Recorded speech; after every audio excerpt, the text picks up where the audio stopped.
దేవుడి రాజయ్య గారికి, పాస్టర్ గారికి ప్రత్యేక వందనాలు. సోదరులు వాళ్ళ అబ్బాయి గారు నరేష్ గారు, వారి ఫ్యామిలీకి కూడా ప్రత్యేక వందనాలు. లైక్ కూర్చున్న విశ్వాసులని మీకు కూడా వందనాలు.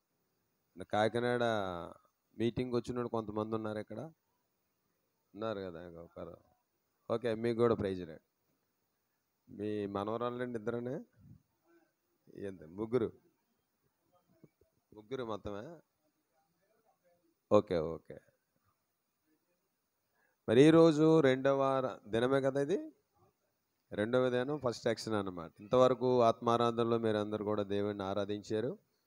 దేవుని యొక్క వాక్యంలోకి మనం వెళ్ళబోతూ ఉన్నాం. ఒక మూల వాక్యాన్ని చదివి తర్వాత ప్రార్థన చేసుకుని వాక్య పరిచయలోకి ప్రభు మనం తోడుకెళ్తారు. ఆయన యోవేలు గ్రంథము 2:12లో ఇప్పుడైనా మీరు ఉపవాసం ఉండి కన్నీరు విడిచిచు మనపూర్వకముగా తిరిగి నా యొద్దకు రండి, ఇదే యెహోవా వాక్కు. ఆమేన్ చెప్పండి అందరూ. ప్రార్థన చేద్దాం. మమ్మల్ని అతిమిక్కిలిగా ప్రేమిస్తున్న మా ప్రియ పరలోకపు తండ్రి యేసు ప్రభువా, నీకే వందనాలు, స్తోత్రం చెల్లిస్తున్నాము నాయన. సంఘం మీది, విశ్వాసులు మీ వారు నాయన. అలుపులను ఎన్నికలేని వాడిని, గడ్డి వెంట దూలు ఉంటే మనుషులను ప్రభా, నా మాటలు నీ బిడ్డలకు ఉపయోగపడవు, కానీ నీ మాట నా నోట ఉంచి నాతో నీ బిడ్డలతో మాట్లాడి ఈ మధ్యాహ్న గల సమయంలో నీ దాసులు ఏర్పాటు చేసిన ఈ యొక్క ఉపవాస కూడికలలో ఒక బలమైనటువంటి నీ వాక్యం ద్వారా నీ బిడ్డలందరినీ దర్శించమని ప్రార్థిస్తున్నాం. గతించినటువంటి సంవత్సరంలో ఏవైతే ప్రభా నీ యొద్ద నుండి పొంది ఉండి మరలా కోల్పోయి ఉన్నారో, కోల్పోయిన ప్రతి దానిని తిరిగి సంపాదించుకోవడానికి నీ ప్రత్యేకమైన కృప నీ బిడ్డలైన మాకు అందరికీ దయచేయమని, వినగలిగే చెవులు, గ్రహించగల మనసు ప్రతి బిడ్డకి దయచేయమని యేసుక్రీస్తు పరిశుద్ధ నామమున నడిచిన మా పరమ తండ్రి, ఆమేన్. హల్లెలూయా. కనుక ఉపవాసం అనేది మనము అనేక సంవత్సరాల నుంచి ఉపవాసం ఉంటూ ఉన్నారు మీరందరూ.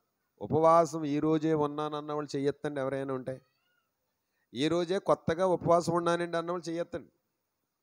ఎవరు లేరు ఇక్కడ, మీరు ఒక్కరేనా ఈరోజు ఉన్న ఉపవాసం? Okay okay. నాకు ఇప్పుడే తెలుస్తుందండి, ఇంతవరకు యేసు గురించి వినలేనన్న వాళ్ళు ఎవరన్నా ఉన్నారా? లేదు. అందరికి యేసు అంటే తెలుసు కదా, చేతులు ఎత్తి. అంతే, తెలుసు అన్న వాళ్ళందరూ చేతులు ఎత్తండి. యేసుప్రభు అంటే నాకు తెలుసండి అన్న వాళ్ళందరూ.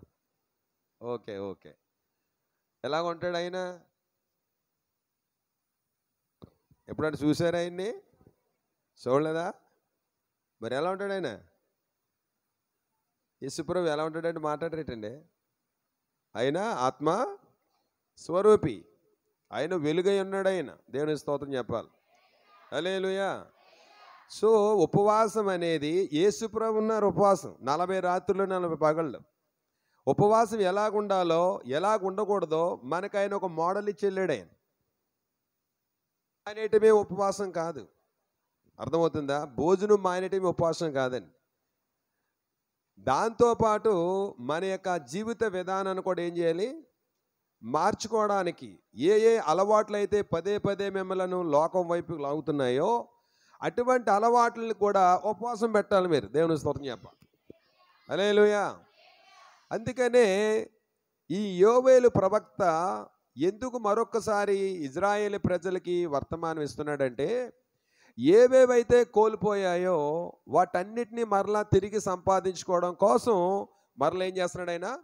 మీరు ఉపవాసం ఉండి కన్నీరు విరుస్తుచు మనపూర్వకంగా తిరిగి మరలా నా దగ్గర రండి. అంటే తిరిగి రమ్మంటే అర్థం ఏంటి? ఒకప్పుడు ఉన్నారు దేవుడి దగ్గర, ఒకప్పుడు ఉపవాసం కరెక్ట్గానే ఉన్నారు మీరు, ఒకప్పుడు భక్తి బాగానే చేశారు, ఒకప్పుడు అన్ని సమృద్ధి బాగానే ఉన్నాయి. కానీ ఇప్పుడు అన్ని లాస్ అయిపోయాయి. లాస్ అవ్వడానికి కారణం మనం చేసేటువంటి పాపాన్ని బట్టి, మనం చేసే అతిక్రమ దోషాన్ని బట్టి లాస్ అయిపోయాయి. ఇప్పుడు లాస్ అవనివన్నీ మళ్ళీ కంప్లీట్గా మీరు ఫుల్ఫిల్ చేసుకోవాలంటే మరలా ఏం చేయాలి? తిరిగి రాని ఉద్దేశంలా మరలా నా యొద్దకే రావాలి మీరు. దేవుని స్తోత్రం చెప్పాలి. ఇక ఎవడి యొద్దకు వెళ్ళినా కోల్పోయింది ఇచ్చేవాడు ఉండడు. కోల్పోయింది తిరిగి రావాలంటే ఇచ్చే వ్యక్తి దగ్గర రావాలి. దేవుని స్తోత్రం చెప్పాలి. హల్లెలూయా. అందుకనే యోవేలు ప్రవక్త చెప్పిన మాటకు లోబడ్డ ఇశ్రాయేలు ప్రజలు వారి కన్నీరు కార్చిస్తూ ఉపవాసం ఉండి దేవునికి ఏం చేస్తున్నారు? వాళ్ళు విజ్ఞాపన చేస్తూ ఉన్నారు. దేవుని స్తోత్రం చెప్పాలి. ఇప్పుడు మన అంశం ఇందులో ఏంటంటే కన్నీరు కార్చటం అన్నమాట. టాపిక్ ఏంటి? కన్నీరు విడవడం. చాలామంది ఏడుస్తారు, కానీ కొన్ని ఏడుపులు ఎలా ఉంటాయంటే మన హృదయానికి అత్తుగా ఏడుపు, ఏదో యాస్తారులు ఏడుతుందని. కొంతమంది ఏడిస్తే మనకంట కళ్ళంట నీళ్ళు వస్తాయి. దేవుని స్తోత్రం చెప్పాలి. మా చర్చిలో ఒక ఆమె చనిపోయింది. వాళ్ళ కోడల సాక్ష్యం చెప్తుంది. ఒక కోడలు చెప్పిన సాక్ష్యము ఏమీ హృదయానికి తాకలేదు. రెండో కోళ్ళ సాక్ష్యం చెప్పింది. ఆమె చెప్తే నేను చెప్పినప్పుడు నా కళ్ళంట వచ్చేస్తున్నాయి నీళ్ళు. దేవుని స్తోత్రం చెప్పాలి. హల్లెలూయా. అంటే మీరు కార్చే కన్నీరు రెండు రకాలన్నమాట. ఒకటేమో భౌతికమైన కన్నీరు, రెండోదేమో ఆత్మ సంబంధ కన్నీరు. ఒకటేమో పశ్చాత్తాపంతో కూడిన కన్నీరు, ఒకటేమో వేషధారంగా కూడే కన్నీరు అన్నమాట. ప్రతి కన్నీరు నిజమైన కన్నీరు కాదు. నువ్వు కార్చే ప్రతి కన్నీటి బొట్టు కూడా దేవుని హృదయాన్ని కదిలించేలాగా ఉండాలి. అలా కదిలించేలాగా ఉండాలంటే యథార్థంగా పశ్చాత్తాపంతో కూడిన ప్రార్థన చేయాలి. మీరు దేవుని స్తోత్రం చెప్పాలి. హల్లెలూయా. అందుకనే కన్నీరు విడుచుట నేను చూశాను అంటాడు హిజ్కియాని. హిజ్కియా ఏడ్చే ఏడుపునంటే ఎవరు చూశారట? రెండో రాజుల గ్రంథం 25లో, రెండో రాజుల గ్రంథం 20 అధ్యాయం 5వ వచనంలో ఎవరు చూశారు? దేవుడు చూస్తాడమ్మా మన కన్నీరు.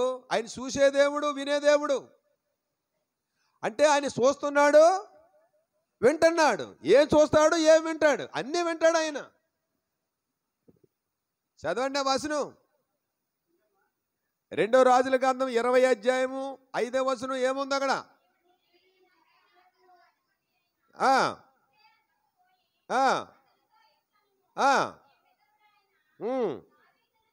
ఓకే.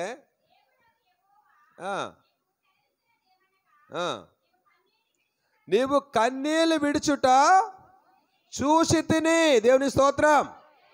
అంటే ఇప్పుడు ఎవరు చూడాలి చెప్పండమ్మా? మీరు కార్చే కన్ను పక్కావిడో పాస్టర్ గారో కాదు.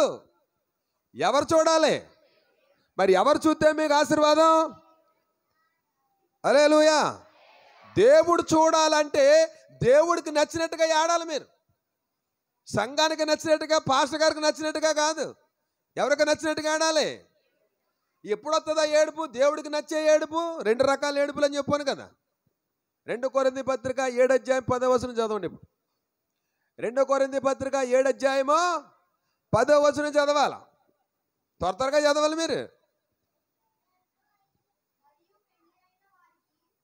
అమ్మా ఏం చదువుతున్నావు? దైవ చిత్తానుసారమైన దుఃఖం. చూసారా? దైవ చిత్తానుసారమైన దుఃఖము రక్షణార్థమైన మారు మనసును కలుగజేయును. ఇంకా కిందకి చదువు.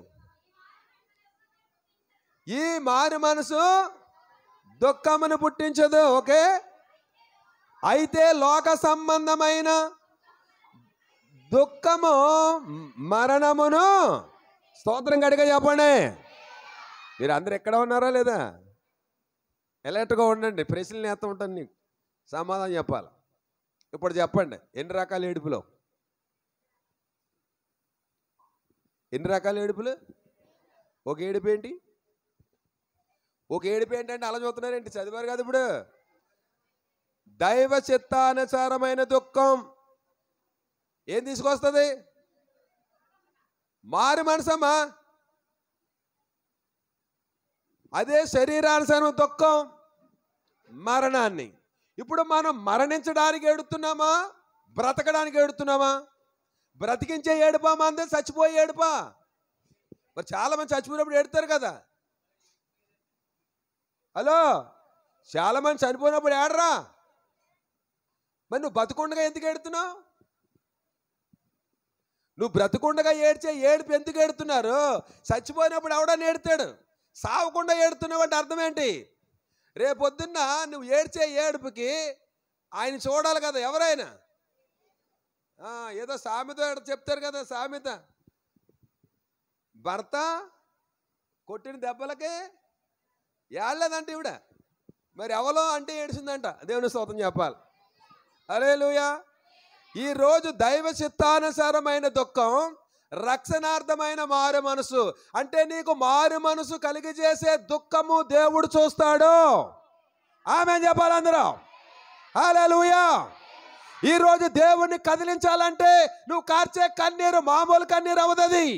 బొడ్డు దగ్గర నుంచి వచ్చే దుఃఖము ఎంతమంది ఆఫ్ చేసినా ఆగదు. అది ఎక్కడి నుంచి వచ్చే దుఃఖము? నెత్తి మీద నీళ్ల కొండ ఎట్టుకున్నావు. నువ్వు నీళ్ల కొండ అన్నప్పుడు వచ్చేస్తుంటుంది. మీ ఆయన ఇంకా కొట్టబోరించారే ఊరి మీద చెప్తూ ఉంటాం. అన్నమా పిల్లలకి వీళ్ళకి ఏడుపు వచ్చేది. ఎక్కడ మా నాన్న ఆడతున్నాడు అని. హల్లెలూయా. కొంతమంది ఏడ్చే ఏడుపు ఎంతమంది ఆపినా ఆగదు. ఎక్కడి నుంచి వచ్చింది? అది దేవుడు నుండి వచ్చింది. అంటే దైవ చిత్తానుసార దుఃఖము నిజంగా కన్నీరు వస్తుంది అనమాట. అది ఎంతమంది ఆఫ్ చేసినా అదే శరీరం. అప్పుడప్పుడు మీరు చనిపోయిన వాళ్ళ దగ్గరికి వెళ్తుంటారు. ఇంట్లో ఎవరన్నా చనిపోయారు, 2 రోజులు అయింది, 2 రోజులు అయిపోయింది, ఆయన కార్యక్రమం అయిపోయింది. మీరు ఏదో పలకరించడానికి వెళ్ళారు. వెళ్ళినప్పటికీ ఇదిగో ఎవరో వస్తున్నారు అంటుంది పక్కన లోపల. హలో ఎలానే ఎవరో వస్తున్నారు నేను చూడడానికే అంటారు కదా. అప్పుడు దాకా బాగానే ఉంటుంది, ఆవిడ నవ్వుతూనే ఉంటుంది, అన్ని తింటుంటుంది. అంతే నువ్వు వస్తున్నావు చూడు, అయ్యో బాబోయ్. అర్థమైందా? ఏడ్చేసిన సర్లేమ్మా సర్లే ఊరికంటే ఆగిపోద్ది. విన్నారా మీరు? దేవుని స్తోత్రం చెప్పాలి. అంటే మనం నిజంగా ఏడుస్తున్నామో అబద్ధంగా ఏడుస్తున్నామో వేషధారిగా ఏడుస్తున్నామో అన్ని దేవుడు చూస్తున్నాడు. కాబట్టి ఏడుపు నిజంగానే రావాలి. పక్కోళ్ళు మెప్పించడానికో ఎదరోళ్ళు మెప్పించడానికో ఏడకండి సుమా. దేవుని స్తోత్రం చెప్పాలి. హల్లెలూయా. యేసుప్రభు అంతిగా అన్నాడు లోకాసువార్త 23:27-28 వచనాల్లో ఏమని చెప్పాడు తెలిసినా? యెరూషలేము కుమార్తెలారా నా కొరకు ఏడవద్దు. అమ్మోయ్, యెరూషలేము కుమార్తెలారా నా కొరకు ఏడవకండి, మీ కొరకు మీ పిల్లల కొరకు ఏడవండి అన్నాడు ఆయన. దేవుని స్తోత్రం చెప్పాలి. యెరూషలేము యొక్క వీధుల గుండా యేసుప్రభుని శిలువ మీద ఆ మోజాను మోసుకుని వెళ్తా ఉంటే ఆ పక్క ఈ పక్క అనేక మంది స్త్రీలు ఏం చేశారు? ఏడుస్తున్నారు. ఎందుకు? యేసుప్రభుని ఎక్కడ తీసుకెళ్తున్నారు? సిలువేయడానికి. సిలువేయడానికి యేసుప్రభుని కొరడా కొట్టుకుంటూ ఆయన భుజాన్ని వేసుకుని ఆ యెరూషలేము వీధులు గుండా వెళ్తున్నాడు గొల్గొతా పర్వతం వరకు. ఆ చూస్తున్న ఆడవాళ్ళందరూ బోరుని ఏడుస్తున్నారంట. అప్పుడు యేసుప్రభు వారిని చూసి ఏమన్నాడు? యెరూషలేము కుమార్తెలారా నా కోసం ఏడవకుడి. మరి ఎవరి కోసం ఏడాలి? నీ కోసం మీ పిల్లల కోసం ఏడండి. దేవుని స్తోత్రం చెప్పాలి. హల్లెలూయా. రాబోయే ఉగ్రతలో నీవు నీ కుటుంబము బగబగా మండే మంటల్లో పడి కాలి మసైపోకుండా యుగ యుగాలు ఏడ్చేటువంటి ఆ దుఃఖములోకి వెళ్లకుండా ఉండాలంటే ఇప్పుడే మారు మనసు పొందడానికి, నీ పిల్లల బాప్తిసం పొందడానికి యేసుక్రీస్తు ప్రభువారు నీ నా పాపాల కొరకు వచ్చాడనే సత్యాన్ని గ్రహించి గుర్తించి అందుకోసం నీ పిల్లల కోసం వేడండి. నా కోసం పెడతారు ఎందుకు? నేను శిలువ మరణం పొందడానికే వచ్చాను. నేను కొరడా దెబ్బలు తినడానికే వచ్చాను, ముళ్ళ కిరీటం పెట్టుకోవడానికే వచ్చాను. నాకు ఈ మరణం నన్ను ఏమి ఆపలేదు. ఈ దెబ్బలు నాకేమీ లెక్క కాదు. నేను మరలా సమాధి చేయబడతాను, 3వ దినాన్ని సజీవుడిగా లేస్తాను. దేవుడు స్తోత్రం చెప్పండి. మీరు నేనేదో అసమర్థుడు నా కోసం పెడితే వెంటనే అమాయకురాల్లాగా నేనేమన్నా శక్తిహీనుడిని అనుకుంటున్నావా? బలహీనుడిని అనుకుంటున్నావా? ఈ మరణము నుండి నేను ఎలా లేవాలో నాకు తెలుసు. కానీ రేపు నువ్వు చచ్చిపోతే ఎక్కడికి వెళ్తావో దాని గురించి నీకు తెలియదు. కనుక నీ కోసం, నీ పిల్లల కోసం ఏడు, మారు మనసు కోసం ఏడు, పాపక్షమాన కోసం ఏడు. నేను నిజంగా నీ కొరకే రక్షకుడినని ఏడండి. దేవుని స్తోత్రం చెప్పాలి. హల్లెలూయా. ఈరోజు ఏడడం అంటే చాలా మందికి బాగా అలవాటు అయిపోయింది. ప్రతిదానికి ఏడటమే. ఈ ఏడుపు అనేది అందరికి అలవాటు అయిపోయి చిన్నప్పటి నుంచి మీరు ఏడుతున్నారు. మీరు నీకు నచ్చింది కావాలంటే ముందు ఏడుతావు. హలో, మీకు ఏదన్నా నచ్చింది కావాలంటే ముందేం చేస్తావు? భర్త ఏదన్నా మంచిది ఏదన్నా కొనాలంటే ముందు ఏడుపు ముఖం పెడతావు. అదే ఎంతగా దాకా బాగున్నావు అంటే హల్లెలూయా. ఇది వెన్నతో పెట్టిన విద్యులాగా అయిపోయింది మనకి. చిన్నపిల్లలు నచ్చింది ఏదన్నా తీసుకుంటుంది అనుకోండి, ఇవ్వకపోతే ముందు ఏం పెడుతుంది?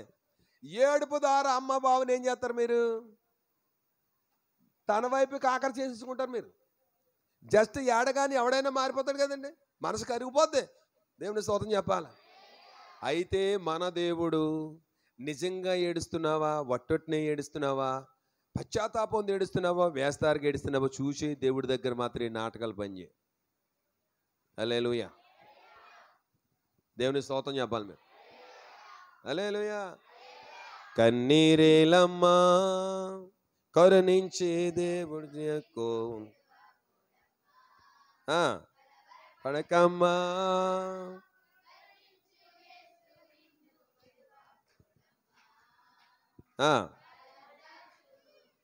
ఓకే.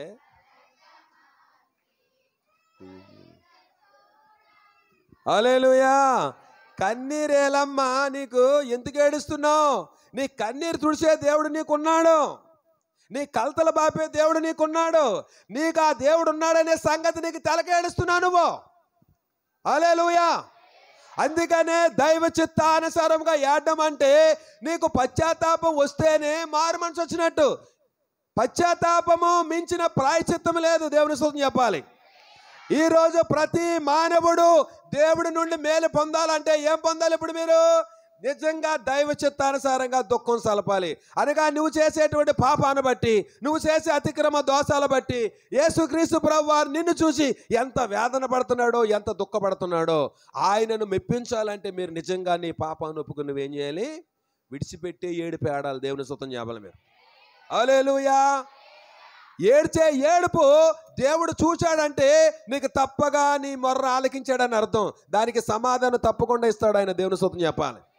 హల్లెలూయా. అందుకని యేసుక్రీస్తు ప్రభువారు నా కోసం ఏడకండి, మీకోసము మీ పిల్లల కోసం ఏడవండి. ఇంకా మీ పిల్లల బాప్తిసం పొందలేదా? ఇంకా మీ పిల్లలు యేసుక్రీస్తు ప్రభువుని నమ్మలేదా? ఇంకా నీ భర్త నమ్మలేదా? అయ్యో ప్రభువా నా భర్తను మార్చు, నేను నా బిడ్డలు మార్చమని ఏడాలి మీరు. దేవుని స్తుతి చెప్పాలి. లోకములో అనేక మంది ఎవరిష్టానుసారం తిరుగుతున్నారు. దేశంలో ఎక్కడ చూసినా భయంకరమైనటువంటి జరుగుతూ ఉన్నాయి. ఇవంతా నెరవేరాలంటే దేశ క్షేమము కొరకు మనం అందరం ఏం చేయాలి? ప్రార్థన చేసేవారుగా ఉండాలి. దేవుని స్తోత్రం చెప్పాలి. హల్లెలూయా. ఎందుకు? దేశ క్షేమం కొరకు. ఏ ఒక్క ఆత్మ నశించిపోవడమో ఆయనకి ఇష్టం లేదు. అంతటా అందరూ ఏం పొందాలి? మారు మనసు పొందాలమ్మా. ఉన్నారా? ఈ మారు మనసు పొందడానికి అంగలార్చే వాళ్ళు ఉన్నారా? ఈరోజు దేవుని చేత రక్షణ పొందిన మనమందరము ఒకప్పుడేమో యేసు ప్రభువారు మన కొరకు ఆయన ఏం చేశాడు చెప్పండి? రక్తమంతా కార్చాడు ఆయన. ఈ రోజు ఆయన వెళ్ళిపోయి మనకు ఒక బాధ్యత అప్పగించాడు. నేను ఎలాగైతే లోకము కొరకు ప్రయాసపడి భారం మోసానో అదే భారం మీరు కూడా మొయ్యాలి. అంటే మనము కూడా ఏం చేయాలి? ప్రార్థన చెయ్యాలి. లోకమంతా రక్షణలోకి రావాలి. నీ ఇంటి వారు, నా ఇంటి వారు. దేవుని స్తుతి చెప్పాలి. ఉపవాస కోటాలంటే ఊరిక మీ వైపు నుంచే నాకు కావాల్సి అడుక్కోవడం కాదు. హల్లెలూయా. నన్ను దీవించండి, మా అమ్మగారిని దీవించండి, మా నాన్నని దీవించండి, మా అమ్మని దీవించండి, మా చెల్లిని దీవించండి. One way traffic. ఇక్కడ ఇంకే ట్రాఫిక్ లేదు. ఇక్కడ ఏ వాహనం వచ్చినా ఇలాగే పోవాలి. ఇంకో రూట్ లేదు ఇక్కడ. దేవుని స్తుతి చెప్పాలి మీకు. హల్లెలూయా. మరి కాకినాడ వెళ్తేనో కాకినాడ. దేవుని స్తోత్రం. ఈరోజు మనం అందరము దేవుని దగ్గర ఏ రకంగా దుఃఖిస్తే దేవుడు వింటాడో అర్థం కాని ఏడు పెడుతున్నారు కొంతమంది. ఎలాగేడ్చినా ఇనేస్తాడు అనుకుంటారు. మీ ఆయన అంటాడేమో ఎలాగేడ్చినా అని, మీ తోటకోళ్ళు అంటారేమో. హల్లెలూయా. కానీ ఎక్కడ ఏడాలంటే నిజంగా దేవుడు నీ హృదయాన్ని ఏం చేయాలి? తాకాలన్నమాట. ఆయన నువ్వు కార్చే కన్నీరు కానీ కరిగిపోవాలి. దేవుని స్తుతి చెప్పాలి మీరు. హల్లెలూయా. యేసుక్రీస్తు ప్రభువు కూడా లాజరు యొక్క శవాన్ని లేపడానికి వెళ్ళినప్పుడు ఆయన కన్నీరు విడిచెను అని ఉంది అక్కడ. దేవుని స్తుతి చెప్పాలి. అంటే ఎదట వారికి ఏదైనా ఆపద కాలంలో ఉన్నప్పుడు మనం ఎలాగైతే దుఃఖిస్తామో యేసయ్య కూడా ఏం చేశాడట? దుఃఖము సలిపాడు అక్కడ. ఆయన కూడా కన్నీరు కార్చాడు. దేవుని స్తోత్రం చెప్పాలి. హల్లెలూయా. ఒక కుటుంబం గురించి ఆయన కన్నీరు కార్చాడంటే ఆ కుటుంబాన్ని ఎంతగా ప్రేమిస్తున్నాడో ఒకసారి మీరు ఆలోచన చేయాలి.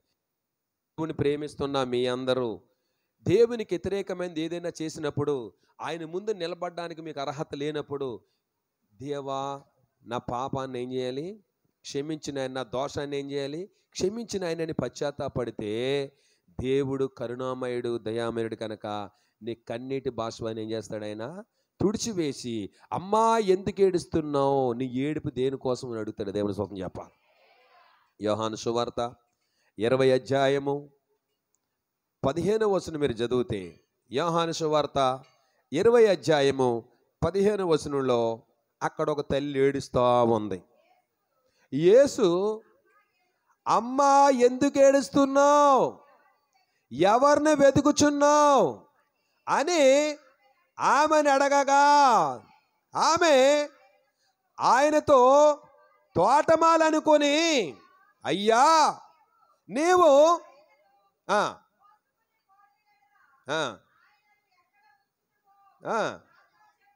ఓకే, నేను ఆయనని ఎత్తుకుని పోదునని చెప్పారు. దేవునికి స్తోత్రం చెప్పండి. హల్లెలూయా. ఎవరివిడ? మగ్దలేనే మరియా. ఏమని ఏడుస్తుంది ఆమె అంటే, ఎందుకు ఏడుస్తుంది ఆవిడ? ప్రియులారా, ఇక్కడ మగ్దలేనే మరియా ఏడుస్తున్న ఏడుపుకి సాక్షాత్తు యేసుప్రభువు వారు పునరుత్థానుడై అంటున్నాడు కదా, అమ్మా ఎందుకు ఏడుస్తున్నావు అని అడిగాడు ఆయన. దేవుని స్తోత్రం చెప్పాలి. ఇప్పుడు ఈ మగ్దలేనే మరియా యేసుప్రభువుని ఎలా నమ్మింది ఆవిడ? యేసుక్రీస్తు ప్రభువారిని సిలువ వేసేటప్పుడు ఈ మగ్దలేనే మరియా స్త్రీలలో ఒక ఆమె. లూకా సువార్త 8వ అధ్యాయము 2వ వచనం చదవండి ఒకసారి. లూకా సువార్త లూకా 8:2. 12 మంది శిశువులు అపవిత్రాత్మలను ఓకే అనగా 7 దెయ్యాలను వదలిపోయిన మగ్దలేనే అనబడిన మరియయు. దేవుని స్తోత్రం చెప్పాలి. ఏ రోజు యొక్క గృహ నిర్వాహకుడకు కూజా భార్యకు యోహన్నయ్యు సూసన్నయ్యు ఆయనతో కూడా ఉండిరి. వీరును ఇతరులు అనేకులు తమకు కలిగిన ఆశతో వారికి ఉపచారం చేయించు వచ్చారు. దేవుని స్తోత్రం చెప్పాలి మీరు. హల్లెలూయా. ఇప్పుడు మరియమ్మ యేసుప్రభువు వారు బ్రతుకున్నప్పుడు చూసింది ఆయన. ఓయ్, మరియమ్మ గారు బ్రతుకున్నప్పుడు యేసుప్రభువుని చూసారా లేదా? చూసారా లేదంటే అలా చూస్తున్నారంటమ్మా మీరు. యేసుప్రభువుని కళ్ళారా చూసింది యేసుప్రభువుని మరియమ్మ గారు. ఏ మరియమ్మ? మగ్దలేని మరియమ్మ, 7 దయ్యాలు అట్టుకున్న మరియమ్మ యేసుప్రభువుని చూసిందామే. యేసుప్రభువుని సిలువలో గొల్గొతా పర్వతం వరకు తీసుకెళ్తుంటే కూడా వెంబడించిందామే. ఆయన సిలువేసి సంపుతే చూసింది ఆవిడ. సమాధిలో పెట్టడం చూసింది ఆవిడ. ఎన్ని రకాలుగా చూసిన ఆమె ఇప్పుడు సమాధి కాడికి వెళ్ళి ఏడుస్తుందంట. దేవుని స్తోత్రం చెప్పాలి మీరు. హల్లెలూయా. ఎందుకు ఏడుస్తుంది ఆమె? బతుకున్నప్పుడు ఏడ్చారు వీళ్ళంతా, చచ్చిపోయినప్పుడు ఏడుస్తుంది ఇవిడ. బతుకున్నప్పుడు ఏడ్చింది యేసు గురించి, చనిపోయినప్పుడు ఏడుస్తుంది ఇవిడ. ఇప్పుడు యేసుప్రభువు అడుగుతున్నాడు, అమ్మా ఎందుకు నువ్వు ఏడుస్తున్నావు? దేవుని స్తోత్రం చెప్ప. మీరెందుకు ఏడుతున్నారు? మరి మీరు ఎందుకు ఏడుతున్నారు? సమాధానం చెప్పండి. ఎందుకు ఏడుతున్నావు చెప్పమ్మా నువ్వు? అమ్మా మీకోసం, మీ బిడ్డల కోసం ఏడుతున్నావు. దేవుని స్తోత్రం చెప్పాలి. హల్లెలూయా. యేసు ప్రభు శరీరధారిగా ఉన్నప్పుడు ఆమె కళ్ళతో ఆమె చూసింది. చూసిందా లేదా? చూసిందా? ఆయన స్వరం విన్నదా లేదా? విన్నది. ఏమైంది ఆమెకి? మార్కు సువార్త 16:9 ఆమెను ఏ అపవిత్రాత్మలైతే పట్టి పీడిస్తూ ఉన్నాయో ఆ అపవిత్రాత్మలన్నిటినీ ఆమెలో నుండి ఈ యేసుప్రభువు వారు ఏం చేశారు? దూరంగా తోలేశాడు. దేవుని స్తోత్రం చెప్పాలి మీరు. హల్లెలూయా. హలో, యేసుప్రభువుని నమ్ముకున్నావు కానీ ఇప్పటికీ కూడా నీ హృదయంలో నుండి దేవునికి వ్యతిరేకమైన తలంపులు కానీ, ఆలోచనలు కానీ, క్రియలు కానీ, పనులు కానీ వదిలేవా? అవన్నీ లోనే ఉంటున్నా ఏడుతున్నావు అంటే నువ్వు ఏడ్చే ఏడుపు నీ లోపల ఉన్నటువంటి దేవునికి వ్యతిరేకమైన కార్యాలను తొలగించగలుగుతుందా? హల్లెలూయా. మనం ఏడ్చే ఏడుపు, నిజమైన ఏడుపు మీకు రావాలంటే మీలో ఉన్న దేవునికి వ్యతిరేకమైన ఏమవ్వాలి? పోతేనే కానీ నిజంగా దేవుడి కోసం ఆడరు మీరు. దేవుడి కోసం చెప్పాలి. ఎందుకంటే నా హృదయంలో దేవుడు చేసిన కార్యాలను తలపోసుకుంటూ జ్ఞాపకం చేసుకుంటూ ఏమొస్తుంది? ఎవడన్నారు రోడ్డు మీద పడిపోయారు మీరు?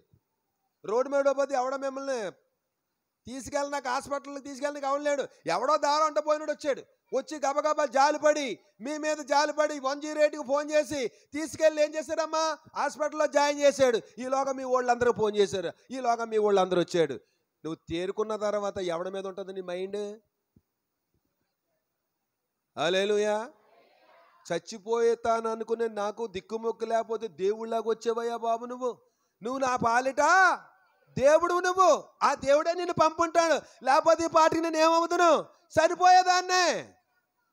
నువ్వు మైండ్లో పెట్టేసుకుంటా వ్యక్తిని. ఎప్పుడు ఆ మనిషి కనపడినా నీకు ఏమొస్తుందో చెప్పండి, హృదయంలో కృతజ్ఞత భావం వస్తుంది. సపడ కూడా మహిమపరచాలి. హల్లెలూయా. ఎందుకని? నీ జీవితంలో ఏ వ్యక్తి చేయలేని ఒక గొప్ప కార్యాన్ని ప్రభువైన యేసుక్రీస్తు ప్రభువారు చేశారు. దేవుని స్తోత్రం చెప్పాలి. హల్లెలూయా. బ్రతుకున్న యేసుక్రీస్తు ప్రభువారు నీకు చేసిన ఉపకారం ఏంటో, మేలేంటో హృదయంలో భద్రపరచుకోవాలి నువ్వు. ఆయన చేసిన ఉపకారములలో దేనిని? ఈరోజు ఎంతమంది క్రైస్తవులు చేసిన మేలు మర్చిపోయి తాగుబోతుగా తిరుగుతున్నారు లోకంలో. రక్షణ పొందారు, వీళ్ళు బాప్తిసం పొందారు, ప్రభుబల పొందుతున్నారు, కానీ చర్చకు రారు, కోటాలకు రారు, సహవాసం లేదు, అపోస్తుల బోధ లేదు. మరి ఎక్కడ పోయారు వీళ్ళంతా? చేసిన కార్యాలన్నీ ఎక్కడ తొక్కేశారు? వీళ్ళు తొంగలో దొక్కేశారు. దేవుని స్తోత్రం చెప్పాలి. హల్లెలూయా. నిజంగానే దేవుడు నీకు చేసిన మేలేంటో హృదయంలో వండుకుంటే మరియమ్మలాగా ఎక్కడుంటే యేసు అక్కడికి రాలబా. నువ్వు రావట్లేదంటే ఎవరు లేరు నీలో. దేవుని స్తోత్రం చెప్పాలి. హల్లెలూయా. ఏం చేశాడు యేసుప్రభువు ఆమెని? యేసుప్రభువు మగ్దలేనే మరియకు చేసిన మేలేంటి? చదువు మార్కు సువార్త 16:9. ఆదివారం తెల్లవారినప్పుడు యేసు లేచి తాను 7 దెయ్యములను వెళ్ళగొట్టిన మగ్దలేనే మరియకు మొట్టమొదట కనపడిన. సపన కూడా మహిమపరచాలి మీరు. హల్లెలూయా. నీ జీవితంలో మొట్టమొదటిసారిగా ఆ యేసును చూసేటువంటి భాగ్యం దొరకాలంటే నీ హృదయంలో దాగున్న అపవాది క్రియలన్నీ సావాలి. నీకు అన్ని విడిచిపెట్టేలా దేవుడి స్తోత్రం చెప్పాలి. నేత్రాస, శరీరాస, జీవుడమ్మో హృదయంలో ఉన్నటువంటి దురాలోచనలన్నీ పోవాలి. మార్కు సువార్త 7:21 హృదయంలో దాగున్న ఎన్ని అవలక్షణాలు ఉన్నాయో తెలుసా? లోపల నుండి అనగా చూడండి, మనుషుల హృదయంలో నుండి దురాలోచనలు, జారత్వములు, దొంగతనాలు, నరహత్యలు, వ్యభిచారము, లోభాలు, చెడుతనం, కృత్రిమము, కామ వికారము, మత్సరము, దేవదూషణ, అహంభావము, అవివేకము, 13 రకాల దెయ్యాలు ఉన్నాయి. హలో, ఎన్ని రకాల దెయ్యాలు మనలో? 13 రకాల దెయ్యాలు ఉన్నాయి. ఆమెలు ఎన్ని దెయ్యాలు ఉన్నాయి? 7 ఉన్నాయి. ఆమెలు ఎన్ని దెయ్యాలు? 7. మనలో ఎన్ని దెయ్యాలు? అయ్యి బాబోయ్, ఇంకా ఎగస్ట్రా ఎన్ని? 6 ఎగస్ట్రా ఉన్నాయి మనలో. దేవుడి స్తోత్రం చెప్పాలి మీరు. 7 అనే సంఖ్య సంపూర్ణమైన సంఖ్య. అంటే సంపూర్ణంగా మగ్దలేనే మరియ యొక్క హృదయాన్ని ఎవడు ఆవరించేసాడు? అపవాదిగాడు మొత్తం కబ్జా చేసేసాడు. ఇంకా ఆమెకి ఏ కోసాన కూడా ఈమెకంటూ సొంత ఆలోచన ప్రకారం చేయడానికి అవకాశం లేదు. వాడు లోపల మొత్తం ఏం చేశాడు అనమాట? టెస్ట్ వేసేసాడు అనమాట. ఇంకా ఈమె ఎటు వెళ్ళినాక అవకాశం లేదు. లోన ఆయనకి ఆరుండి ఈవిడిని ఏం చేస్తున్నాడు? నడిపిస్తున్నాడు అన్నమాట. నువ్వు అక్కడికి వెళ్ళి డ్రామా కట్టమంటే డ్రామా కట్టవాలి, ఇక్కడికి వెళ్ళి డ్యాన్స్ కట్టమంటే డ్యాన్స్ కట్టవలసిందే, అక్కడికి వెళ్ళి తాగమంటే తాగవచ్చుదే. నేను తాగనంటే కుదరు. లోన్ ఉన్నవాడు అలాంటి దేవుడి స్తోత్రం చెప్ప. ఈనాడు అనేక మందిని కంట్రోల్ చేస్తున్నది ఏంటో తెలుసా? యేసు ప్రభువు కాదు, దెయ్యం. దెయ్యం హోలీ స్పిరిట్ కాదు, ఈవిల్ స్పిరిట్. దేవుని స్తోత్రం చెప్పాలి. పరిశుద్ధాత్మ ఏమో మీలో ఉన్న చెడంతా పోగొడితే, దురాత్మ ఏమో లేనిపోయిన చెడంతా ఆవరంతా ఉంటుంది. హలో, ఎక్కడ ఉన్నారా? ఎక్కడికని పోరా? నిజమైన పశ్చాత్తాపం నీలో నుండి రావాలంటే ముందు నీ హృదయం కాలవ్వాలి. ఏమవ్వాలి? హృదయం ఏమవ్వాలమ్మా? ప్రార్థన మాత్రం చేస్తారు. ఖాళీ కుండలతో వచ్చావు నాయన, నిండు కుండలతో పంపు మమ్మల్ని. హలో, ఏ కుండతో వచ్చావు? ఖాళీ కుండ అంట. ఇప్పుడు ఏ కుండతో వెళ్ళాలంటే? ఇప్పుడు నిండు కుండతో వెళ్ళాలంట. దేవుని స్తోత్రం చెప్పాల. ఖాళీ కుండతో వచ్చి నువ్వు నిండు కుండతో వెళ్ళాలంటే నిజంగానే ఖాళీ అయిందా కుండ? ఏమంటే హల్లెలూయా. ఏమో ఖాళీ అయింది అనుకుంటున్నా, నువ్వు నిజంగా అవ్వలేదు. అది కొండ నిండా ఏమున్నాయి? కొండ అంటే ఏంటి? యోహాను సువార్త 4:28 చదవండి. యోహాను సువార్త 4:28 చదివా? అవి ఎంత చెప్పు తీస్తున్నారండి అమ్మా? ఏం విడిచిపెట్టి? ఆ స్త్రీ తన కొండను, ఏ కొండ? బాగా పాపంతో నిండున్న కొండ, పాపముతో నిండిపోయిన కొండని ఎంతమంది వదిలేయమన్నా వదలట్లామే. అమ్మా అమ్మా అమ్మా అని ఎవరు చెప్పినట్లేదు. ఎవరికి తెలియని రహస్యమైనటువంటి కార్యాలు ఆమె నిండా ఉన్నాయి. కానీ ఊరోళ్ళకి తెలదు, ఎవరికి తెలియదు. దేవుని స్తుతి చెప్పాలి. కానీ యేసుప్రభువు వారు ఆమె దగ్గరికి రాగానే దేవుని వాక్యాన్ని బోధిస్తున్నప్పుడు వాక్యం ఏంటో ఆమెకు అర్థం అవ్వలేదు, గ్రహింపు లేదు. అమ్మ దాహానికి ఇమ్మని యేసుప్రభువు అడిగితే ఆమె ఏమంటుందంటే, నువ్వు సమరయులము, నువ్వు యూదుడవు, మీరు మమ్మల్ని నీళ్ళు ఇమ్మని అడగకూడదు అంటుంది. లాజిక్ మాట్లాడుతుంది అమ్మగారు. దేవుని స్తుతి చెప్పాలా. యేసుప్రభువు వారు ఈవిడ సమరయురాలని తెలియకుండా వచ్చాడా? అంత తెలివి లేకుండా వచ్చాడు ఆయన. నువ్విచ్చే నీళ్లు తాగితే దాహం వేస్తుందేమో కానీ నేనిచ్చే నీళ్ళు నేనిస్తే నీకు దాహమే ఇదనంట. అప్పుడు ఆవిడ అనుకుందంట, ప్రతిరోజు మిట్ట మధ్యాహ్నం అందరూ లేనప్పుడు వస్తాను. ఎవడన్నా మధ్యాహ్నం వస్తాడా నీళ్ళకి?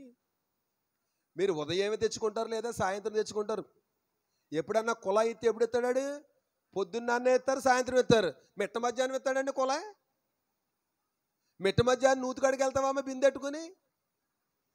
హలో, ఇక్కడే ఉన్నారా మీరు? లేదా మరి మాట్లాడరండి. మీరు నీళ్ళు ఎప్పుడు తెచ్చుకుంటారు? మరి మిట్ట మధ్యాహ్నం ఎందుకు వెళ్తున్నావు? మిట్ట మధ్యాహ్నం ఏ నరుడు ఏ స్త్రీ ఉండదు అక్కడ, ఈ మొక్కరదానికే. దేవుని స్తోత్రం చెప్పాలి. హల్లెలూయా. ఎవరికమ్మా? దేవుని స్తోత్రం చెప్పండి. ఒక ఆమంట అందరూ వెళ్ళిపోయినప్పుడు వెళ్తుందంట. దేనికి? నీళ్ళకి. అలా అత్తగారు అందంట ఊరోళ్ళ, నీళ్ళకి వెళ్దాం రా అంటే, ఓయ్ బాబు ఇంత జనంలో నేను రాలేను, అక్కడ నిలబడలేను, అందరూ వెళ్ళిపోయినప్పుడు తెచ్చుకుంటానులే నీళ్ళు అన్నదంట. ఈలోగా ఆమె ఏం చేసిందనమాట, ఒక్కరితో వెళ్ళిందంటే బిందెట్టుకుని. బిందెట్టుకుని వెళ్తే లోపల ఒకడు అంటున్నాడంట, నన్ను పైకి తీ, నన్ను పైకి తీ, నీకు వరం ఇస్తానంటున్నాడంట. ఆడు ఏంటిరా బాబు అని చూసినప్పటికి లోపల ఒకడు ఉన్నాడు.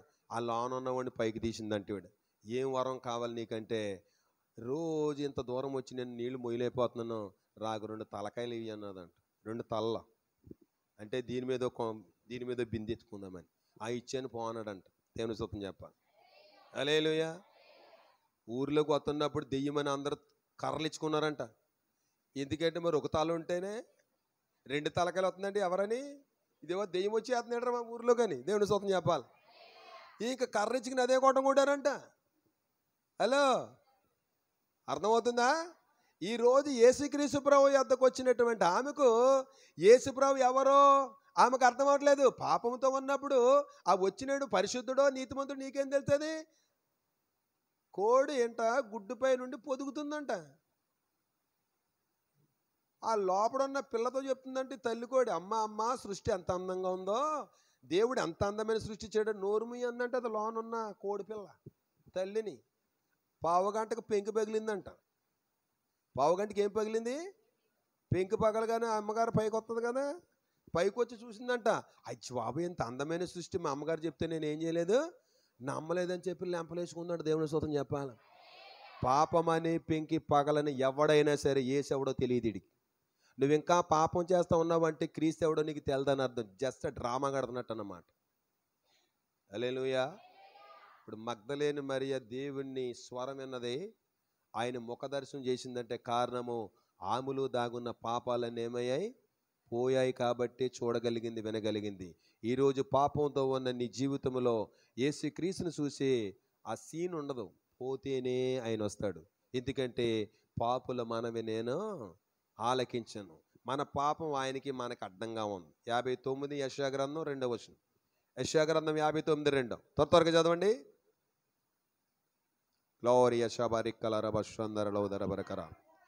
మీ పాపములు ఆయన ముఖమును మీకు మరుగుపరిచాను. దేవుని స్తోత్రం. ఇంకా గనుక ఆయన ముఖమును, ఓకే, ఏనండి, ఇలాగ మన ప్రార్థన వినాలన్నా, ఆయన ముఖదర్శనం చేయాలన్నా మనలో ఉన్న ఏం చేయాలి? పాపమును చెప్పండి. అది ఏ రకమైన పాపమైనా సరే. ఇప్పుడు మగ్దలేని ఈ సమరయ స్త్రీ కొండను ఏం చేసింది? ఇప్పుడు యేసుక్రీస్తు ప్రభువు వారు నిజమైన ప్రవక్త మెస్సియాని ఆమె గ్రహించిందా లేదా?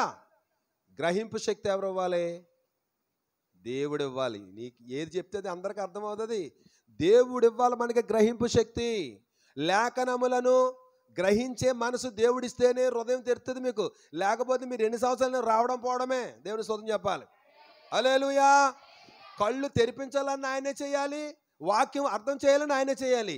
3.5 సంవత్సరాలు యేసుప్రభుతో తిరిగిన శిష్యులకి యేసుప్రభు అర్థమయ్యాడా? అర్థమవలా. ఎన్ని అద్భుతాలు చూశారు వాళ్ళు? లోకాసు వార్త 24 అధ్యాయము, లోకాసు వార్త 24 అధ్యాయం ఒకసారి తీసుకోండి, మీకు ఓ సత్యాన్ని చూపిస్తాను. తీసారా? 37వ వచనం చూడండి. వారి కన్నులు తెరవబడి ఆయనను గుర్తుపట్టిరి, అంతటా ఆయన వారికి అదృశ్యుడు. ఆయన దేవుని స్తోత్రం చెప్పాలి మీరు. హల్లెలూయా. ఎవరు తెరిచారంట కళ్ళు? దేవుడు తెరాలే. లేఖనాలను గ్రహించినట్లుగా చూడండి. 43వ వచనం 44 చదువుతున్నాను నేను. అంతటా ఆయన మోసే ధర్మశాస్త్రములోను ప్రవక్తల గ్రంథములలోను కీర్తనలో నన్ను గురించి రాయబడినవన్నీ నెరవేరవలనని నేను మీ యొద్ద ఉండినప్పుడు మీతో చెప్పిన మాటలు నెరవేరినవని వారితో చెప్పాను. అప్పుడు వారు లేఖనాలు గ్రహించినట్లు ఆయన వారి మనసును తెరచని. సభలు కూడా మాయపరచాలి మీరు. హల్లెలూయా. కళ్ళు తెరవాలన్న ఆయనే కారకుడు, మనసు గ్రహించాలన్న ఆయనే కారకుడు. దేవుని స్తోత్రం చెప్పాలా. ఇప్పుడు ఈ సమరయ స్త్రీ హృదయాన్ని ఎవరు తెరిచారు? ఆయన చెప్పే లేఖనాలను గ్రహించే శక్తి ఆమెకు రాగానే నువ్వు నిజమైన ప్రవక్తవని నేనేం చేస్తున్నాను? గ్రహిస్తున్నాను అని అప్పుడు కొండ వదిలింది. దేవుని స్తోత్రం చెప్పాలా. నువ్వు నిజమైన మెస్సియవని నేను గ్రహించానని చెప్పి ఆమె చేతిలో ఉన్న పాపం అనే కొండను ఏం చేసింది? విడిచిపెట్టి ప్రభువు నుండి విముక్తి పొందింది. గ్రామంలోకి వెళ్ళి సాక్ష్యం చెప్పింది. దేవుని స్తోత్రం చెప్పాలి. మీరు కొండగానే పట్టుకుని వెళ్ళి ఊరిలో సాక్ష్యం చెప్తున్నారు. మీరు ఎవడంటాడు మీ సాక్షి? తాగుబోతాడు, తాగడం మానేసి వెళ్ళి తాకండ్రా అంటే వాడు మాట అంటాడు, కానీ చేతిలో బాటిల్ ఎట్టుకుని తాకండ్రా అంటే అప్పుడు ఏమంటారు? పాఠాలు చెప్తున్న టీచర్ గారు అన్నారంట, don't smoking is injurious to health అన్నాడంట. పొగ తాగుట హానికరమని అని చెప్పిన తర్వాత స్టూడెంట్లు అందరూ బయటికి బయటకు వచ్చిన తర్వాత భోజనాలకి ఈ టీచర్ గారులు ఓ చెట్టు కిందకి వెళ్ళి ఏం తాగుతున్నారంట? సిగరెట్లు తాగుతున్నారంట. అదేంట్రా, ఇప్పుడే కదా సార్లకు మనం చెప్పారు తాగొద్దని, మరి వాళ్ళు తాగుతున్నారు ఏంట్రా అంటే అప్పుడు వీళ్ళు అనుకుంటున్నారంట కుర్రోళ్ళు, నీతులు చెప్పడానికేరా, చేయడానికి కాదు అన్నారంట. యేసుప్రభువు అలాంటోడా? ఆయన ఏం చెప్తే అదే చేసి చూపించండి. మరి ఆయన నమ్ముకున్న మీరేం చేయాలా? ఆయన ఎలా నడిచాడో మరి మనం అలా నడాలి కదా. మరి మీ పిల్లోడు నువ్వు నడిచినట్టు నీకు ఉన్నట్టుగా మీ పిల్లోడు ఉండాలని కోరుకుంటున్నావు కదా. నీకు నచ్చినట్టుగా నడాలనే కదా కోరుకుంటున్నారు మీ అమ్మాయిని మీ అబ్బాయిని. మరి మీకు నచ్చి కావాలి నడపోతే ఏమంటా వాళ్ళని? నిన్ను ఎందుకు కన్నాను నేను చెప్పినట్టుగా చేస్తావని కనుక్కున్నాను. 9 మాసాలు మోసి నువ్వు నాకు వ్యతిరేకంగా తిరుగుతున్నావు ఏంటని చెప్పేసి వాడి మీద ఏం చేస్తావు? నువ్వు రకరకాల డైలాగులు కొడతావు కదా. దేవుని స్తోత్రం చెప్పాలి మీరు. హల్లెలూయా. ఇప్పుడు నేను నడిచినట్టుగానే నువ్వు నడాలనే కదమ్మా నా రక్తం అంతా నీ కొరకు కార్చానని ఆయన అంటే అప్పుడు సమాధానం ఏది మన దగ్గర? హల్లెలూయా. అందుకనే సుకారాని ఊరిలో ఉన్న ఆవిడ ఏం వదిలిందమ్మా? పాపములతో ఉన్నటువంటి కొండను వదిలేసింది. అవునా కదా? అప్పుడు ఎవరిని కలుగుని వెళ్ళింది ఆవిడ? ప్రభువుని తీసుకెళ్ళింది హృదయంలో. పాపం అనే దాన్ని విడిచిపెట్టి యేసు ప్రభువుని ఆమె హృదయంలో చేర్చుకుని వెళ్ళింది కాబట్టి ఆమెలో ఉన్నది పాపం కాదు, యేసయ్య. సపట్లు కొట్టండి. అందుకనే మీలో ఉన్నవాడు లోకంలో ఉన్న వాళ్ళందరికంటే గొప్పవాడు. అద్భుతాలు ఆశ్చర్యాలు చేస్తాడు ఆయన. ఆయన నీలో ఉండి నువ్వు వెళ్ళు గ్రామంలోకి. ఆయన మీలో ఉంటే ఏం చేయాలి మీరు? నీలో ఉన్న క్రీస్తును చూపించాలి లోకానికి, మనం కాదు. దేవుని స్తోత్రం చెప్పాల. అయ్యలారా అమ్మలారా రండి, నాలో ఉన్నవాడిని చూపించేవాడిని మీకు చూపిస్తాను అనగానే ఊరంతా వచ్చారా లేదా? ఒక్క ఆమె ఊరంతా మార్చగలిగిందంటే ఎంతమంది ఉన్నాం? ఎన్ని ఊర్లు మార్చాలి మనం? మన ఊళ్ళే సరిగ్గా మారట్లేదు. అంటే మనలో ఏదో తేడా తేడా కనబడుతుంది. దేవుని స్తోత్రం. హల్లెలూయా. క్రీస్తు యేసు కలిగిన మనసు మనకి ఎక్కడో తేడా ఉంది, అందుకే జనం రావట్లా. దేవుని స్తోత్రం. హల్లెలూయా. మన సాక్ష్యము బతుకుండాలి, చచ్చిపోకూడదు. సాక్ష్యం చచ్చిపోతే మనం చచ్చిపోయినట్టే లెక్క. యేసుక్రీస్తు ప్రభువారు నేను సత్యమునకు సాక్షిని అన్నాడు. ఆయన ఏమన్నాడు? సత్యమునకు సాక్ష్యం ఇవ్వడానికి పుట్టాడంట ఆయన. ఆ సత్యం కోసం ప్రాణం పెట్టాడు, కానీ అసత్యం నోటంట వచ్చిందా? మరి మనము అవసరానికి తగ్గట్టు మార్చేస్తాం. ఏది ఓసర వెళ్ళలేక. దేవుని స్తోత్రం చెప్పాలి. చాలా కప్పలు ఉంటాయి. ఆ కప్పలు ఏం చేస్తాయో తెలిసిన? వాటికి రంగులు మారుతుంటాయి అన్నమాట. మట్టి రంగులోకి వచ్చేది ఒక కప్ప, నాసు రంగులోకి వచ్చేది ఒక కప్ప. అది నాసు అనుకుంటాం కానీ కప్ప అనుకోం. దాన్ని తప్పించుకోవడానికి అలాగ మారిపోతాయి రంగులు. దేవుని స్తోత్రం చెప్పాలి. మనం కూడా తప్పించుకోవడానికి ఎక్కడ పడితే అక్కడ ఏం చేస్తుంటాం చెప్పడమా? అన్ని అబద్ధాలే కదా, అన్ని మోసం మాటలే. దేవుని స్తోత్రం చెప్పాలి. అయ్యో నాలో ఎవరున్నారు? అయ్యలారా అమ్మలారా రండి రండి, నన్ను బాగు చేసేవాడిని మీకు చూపిస్తాను, నన్ను స్వస్థపరచు అనలేదు ఆవిడ. నాలో ఉన్నవన్నీ చూపించేవాడిని మీకు చూపిస్తాను. అంటే దేవుని యొక్క వాక్యము మీ లోపల ఏమి దాగున్నాయో, మీ ఆంతర్యంలో మీకు తెలియకుండా ఏమున్నాయో అన్ని బయటికి లాగే శక్తి దేవుని వాక్యానికి. చప్పట్లు కొడతావా? హల్లెలూయా. అందుకే ఆయన యొద్దకు వచ్చేటప్పుడు ఆయన చెప్పే వాక్యానికి రెండంచులు గల వాడైన ఖడ్గం నీ ప్రాణాత్మ కీళ్లను దూరుచు తలంపులు హృదయపు ఆలోచనలను శోధిస్తుంది. ఇది వాక్యము చాలా షార్ప్గా ఉంటుంది. మీ వాక్యం, మీ కత్తేమో జీవము లేని కత్తి, ఈ కత్తేమో జీవంతో కూడిన కత్తి. దేవుని స్తోత్రం చెప్పాలి. అందుకే ఈ వాక్యం అనే ఖడ్గం మీ హృదయంలోకి వెళ్ళగానే హృదయములో దాగున్న పాపాన్ని కట్ చేసి పాడేసి మంచిని ఉంచుతుంది, చెడుని తొలగిస్తుంది. దేవుని స్తోత్రం చెప్పాలి. ఇప్పుడు మీకు ఒక ఎగ్జాంపుల్ చెప్తాను, జాగ్రత్త బుర్రెట్ట ఆలోచన. మనకి ఏదైనా క్యాన్సర్ సిమ్టమ్స్ ఉన్నాయనుకో బాడీలో, మన బాడీలో ఎక్కడో క్యాన్సర్ సిమ్టమ్స్ ఉన్నాయి, ఎక్కడో డ్యామేజ్ అయింది సెల్. మన శరీరం అంతా కూడా కణ సముదాయం అన్నమాట. ఒక్కో కణం అలా ఊదానికి ఎలా ఉంటాయి, ఇసుక రేణువులు ఎలా ఉంటాయి చూడు. సో ఈ కణ సముదాయంతో ఉన్నటువంటి మన బాడీలో ఎక్కడో ఒక చోట డెడ్ సెల్ ఉంటుంది, అనగా బ్లడ్ సర్క్యులేట్ అవ్వలేనటువంటి ఒక కణం ఉంటుంది అన్నమాట. ఇప్పుడు క్యాన్సర్ అనేది ఆ కణం దగ్గర స్టార్ట్ అవుతుంది. ఎలాగుంటుంది డెడ్ సెల్ అంటే, మీకు బాగా రోజు ఇది తింటారు కదా, ఏంటయ్యి దానిమ్మకాయలు తింటారు, దానిమ్మ పళ్ళు. మరి దానిమ్మ పళ్ళు తినరా? దానిమ్మ పళ్ళు యొక్క ఆ లోపల దాని వరుస ఎలా ఉంటుంది చూసారా? గింజలు లోపల ఒక గింజ డ్యామేజ్ అయ్యి ఉంటుంది, చూసారా ఎప్పుడన్నా? చూసారు కదా. ఇప్పుడు దాన్ని అలాగే ఆ డ్యామేజ్ అయిన గింజను తీయకుండా అలా ఉంచారనుకో, మొత్తం గింజలన్నీ ఏమవుతాయి?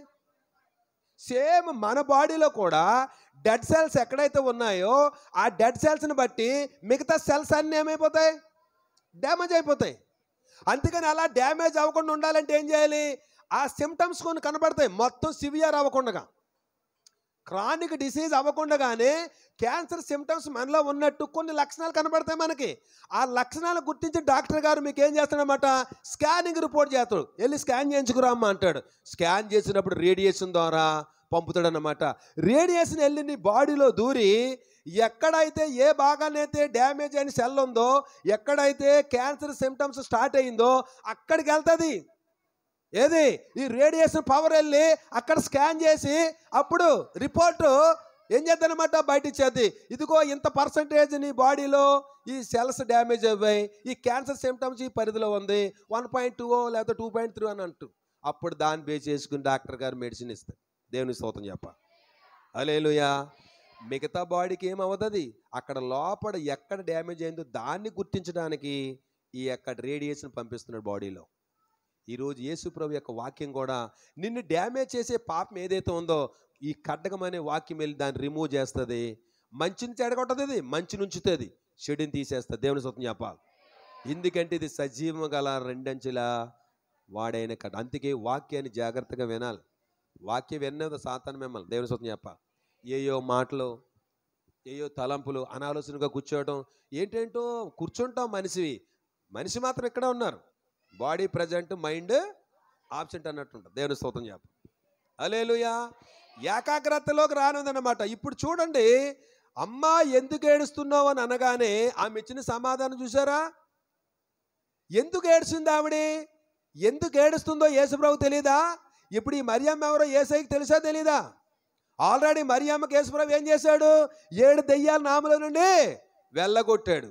ఈ వెళ్ళగొట్టినటువంటి ఆ సత్యము ఆ యొక్క గ్రహింపు ఈమెలో ఉందా లేదా? ఉంది. ఇప్పుడు వాక్యాన్ని గ్రహించే శక్తి ఎవరు ఇవ్వాలి? ఇప్పుడు దేవుడు ఇవ్వాలా? దేవుడు ఇవ్వకపోతే మీరు ఎంత వాక్యం అయినా వెళ్ళిపోతారు అంతే. ఒక బండరాడు మీద నీరు పోస్తే ఆ నీరేమవుద్ది? ఒక్క సొక్క పీల్చుకోదు అది.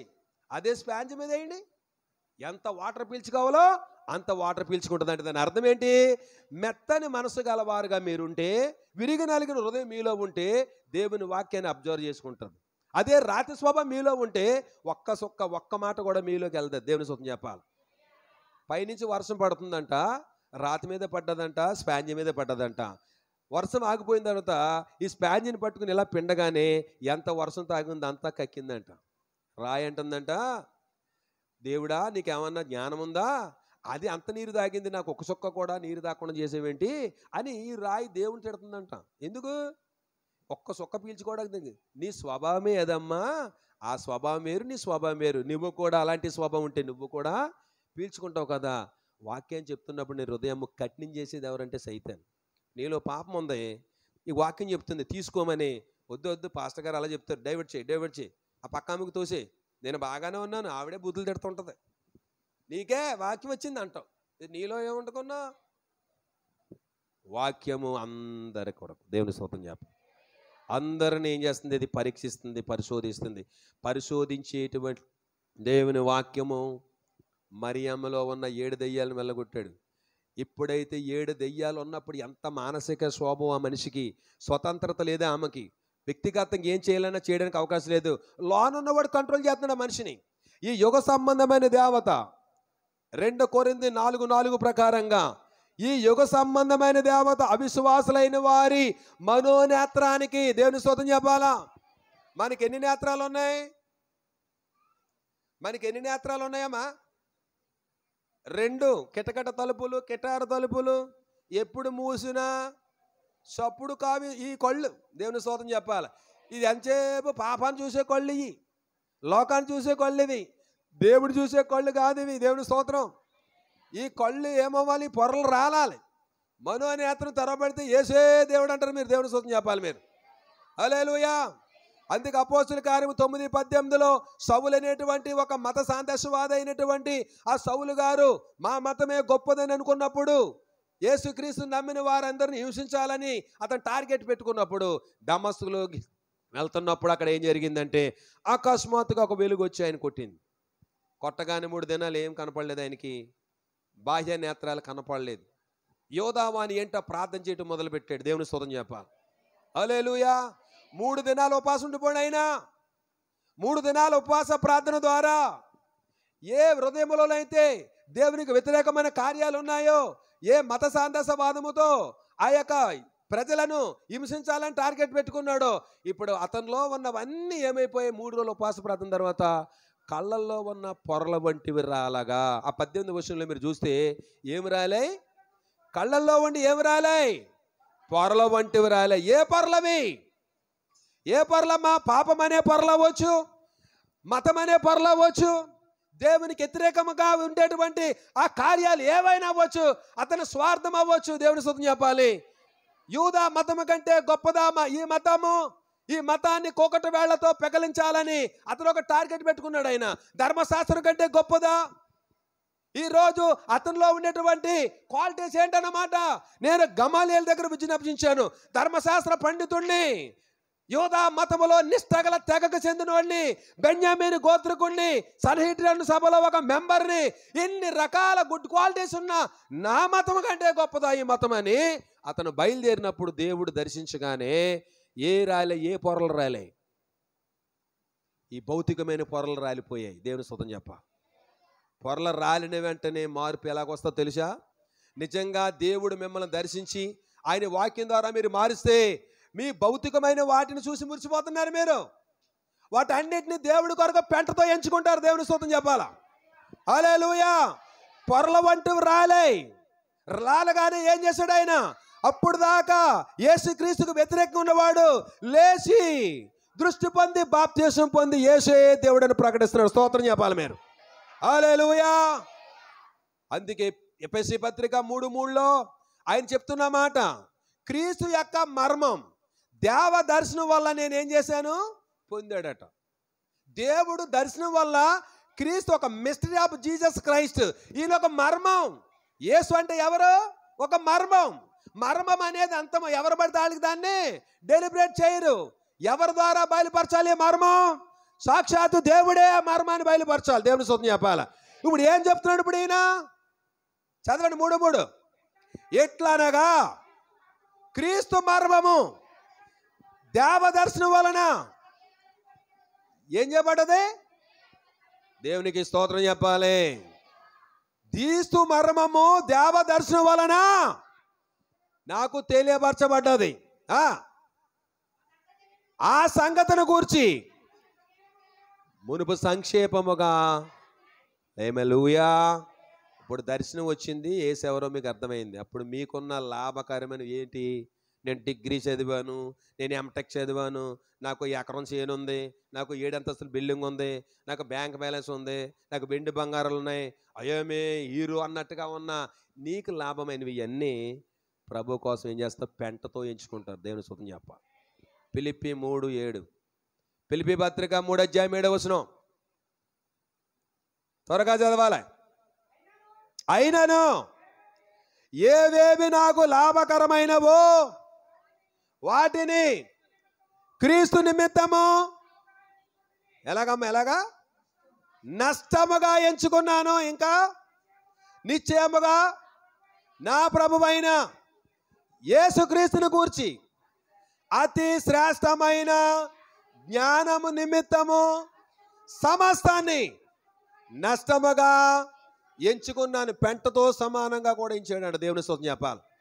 పెంట అంటే పనికిరాంది అని అర్థం.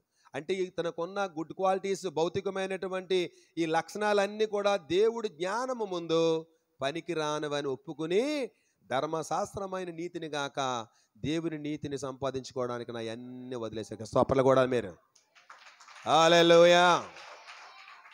ఎప్పుడు జరుగుద్ది ఇది? ఈ యొక్క మార్పు ఎప్పుడు జరుగుతామో మనలో అంటే నిజంగా క్రీస్తు మనలను దర్శించాలి. ఆయన మర్మము మనకి దర్శనం ద్వారా చూపిస్తేనే జరుగుద్ది. అందుకనే యేసుక్రీస్తు ప్రభు వారిని మనం ఏం చేయాలి? చూడాలి. ఆయన దర్శనం చూడాలి, ఆయన స్వరము వినాలి. 1995 సంవత్సరంలో ఆయన స్వరం విని, ఆయన దర్శనం విని డిసెంబర్ నెల 23వ తారీఖున బాప్తిసం పొంది నేను కొత్తపల్లి వచ్చాను. దేవుని స్తుతి చెప్ప. హల్లెలూయా. ఆయన స్వరం విన్నాను. నా కుమారుడు అన్న వాక్యం చెప్పమని స్వరం 2 సార్లు. మొదటిసారి చెప్తే నాకు రాదన్నాను, రెండోసారి చెప్పగానే విని భయపడిపోయి ప్రకటన గ్రంథం తీసాను ప్రిపేర్ అయ్యి చెప్పడానికి. దేవుని స్తుతి చెప్ప. హల్లెలూయా. యానం గోదావరి నడిచి వెళ్ళిపోతుంటే ఒక చేప దొరికింది. చేప పట్టుకుని గొట్టు మీదకి వస్తే కుడివైపు అన్ని చేపలే, ఎడమపైన చేపలు. ఇదేంటి ఈ చేప పట్టుకుని ఇన్ని చేపలునే అన్నాను. నెల 15 రోజులకి కొత్త పిల్లలు వచ్చి పడ్డా. దేవుని స్తుతి చెప్ప. హల్లెలూయా. దేవుడు నాతో మాట్లాడి ఈ దర్శనాన్ని, ఈ మర్మాన్ని వివరించాడు కాబట్టి మీ ముందు నిలబడి చెప్తున్నాను. మా నాన్నగారు అన్ని కుటుంబంలోంచి వచ్చాను నేను. దేవుని స్తోత్రం చెప్ప. నేను టెక్నీషియన్ అయ్యాను. నాకు వైద్యం వచ్చు. బట్ ఎందుకు యేసుప్రభుని నమ్మాలంటే ఏదో డబ్బులు సంపాదించుకోవడానికి కాదు, నశించిపోతున్న ఆత్మల పట్ల భారం కలిగి దేవుడు పని చేయడానికి. దేవుని స్తోత్రం చెప్ప. హల్లెలూయా. అమ్మ ఎందుకు ఏడుస్తున్నావు అన్నాడు ఆయన. ఆయన తెలియదా ఎందుకు ఏడుస్తున్నాడో? బ్రతుకున్నప్పుడు నేను చేసే కార్యాలన్నీ ఈవిడ విన్నది, చూసింది. ఇప్పుడు అవి ఆమె గుర్తుందా లేదా, మర్చిపోయిందా లేదా? దేవుని స్తోత్రం చెప్పాలి. హల్లెలూయా. ఆ రోజు అపవాది ఆమెను బంధించింది. అందుకని ఆమె ఇష్టానుసారంగా లోకానుసారంగా బ్రతికింది. లోక సంబంధంగా నేత్రాస శరీరాశతో జీవించింది. ఆమెకంటూ సొంత ఆలోచన లేదు, ఆమెకంటూ సొంత ఉద్దేశం లేదు, ఆమెకంటూ ఏ పని చేయడానికి స్వాతంత్రం లేదు. ఎందుకంటే ఆల్రెడీ అపవాది ఏం చేసింది? ఆమె హృదయాన్ని మొత్తం కబ్జా చేసింది. ఇప్పుడు బంధించబడ్డ అపవాదిని విడిపించిన యేసు కొరకు తన జీవితాన్ని అంకితం చేయాలని ఏడుస్తుంది. ఇప్పుడు దేవుని స్తుతి చెప్పాలి. ఈ రోజు మేలు పొందుకున్న మీ అందరి జీవితాలు యేసుక్రీస్తు ప్రభు కోసం ఏ రకంగా ఉన్నాయి? ఏ రకమైన దుఃఖంతో మీరు దేవుడి దగ్గర ఏడుస్తున్నారు? ఆ రోజు ఏడ్చే ఏడుపు భౌతికంగా ఏడుస్తున్నారు యెరూషలేము కుమార్తెలు. యేసుప్రభు వారు సరిపోతాడు. యేసుప్రభు వారికి మనకు ఉండడు ఆయన. యేసుప్రభు వారు సరిపోతాడు. ఇప్పటి వరకు మనతో తిరిగాడు ఆయన. ఏది కావాలంటే తిన్నాం, ఏది కావాలంటే చేశాడు ఆయన. అద్భుతాలు చూసాం, ఆశ్చర్యాలు చూసాం. ఇక ఆయన మనకు ఉండడు అనుకుంటున్నారు. దేవుని స్తోత్రం చెప్పాల. కానీ లేఖనాలు వాళ్ళకి ఇంకా అర్థం కాల. యేసుప్రభు వారు చెప్పినటువంటి ప్రతి లేఖనం వాళ్ళకి అర్థం అవ్వలేదు. యేసుప్రభు వారు ఏం చేశారు? వెళ్ళిపోతూ లేఖనాలను అర్థమయ్యేటట్టు వాళ్ళ మనసులను తెరిచి వెళ్ళిపోయాడు.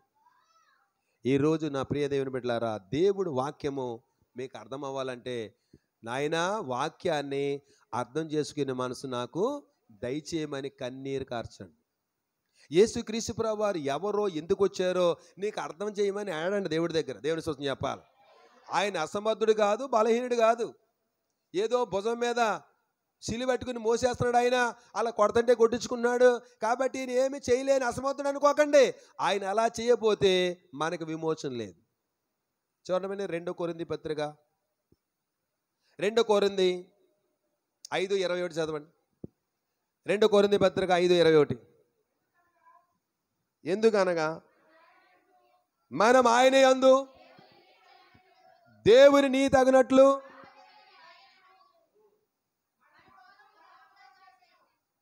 ఎందుకనగా చదవండి.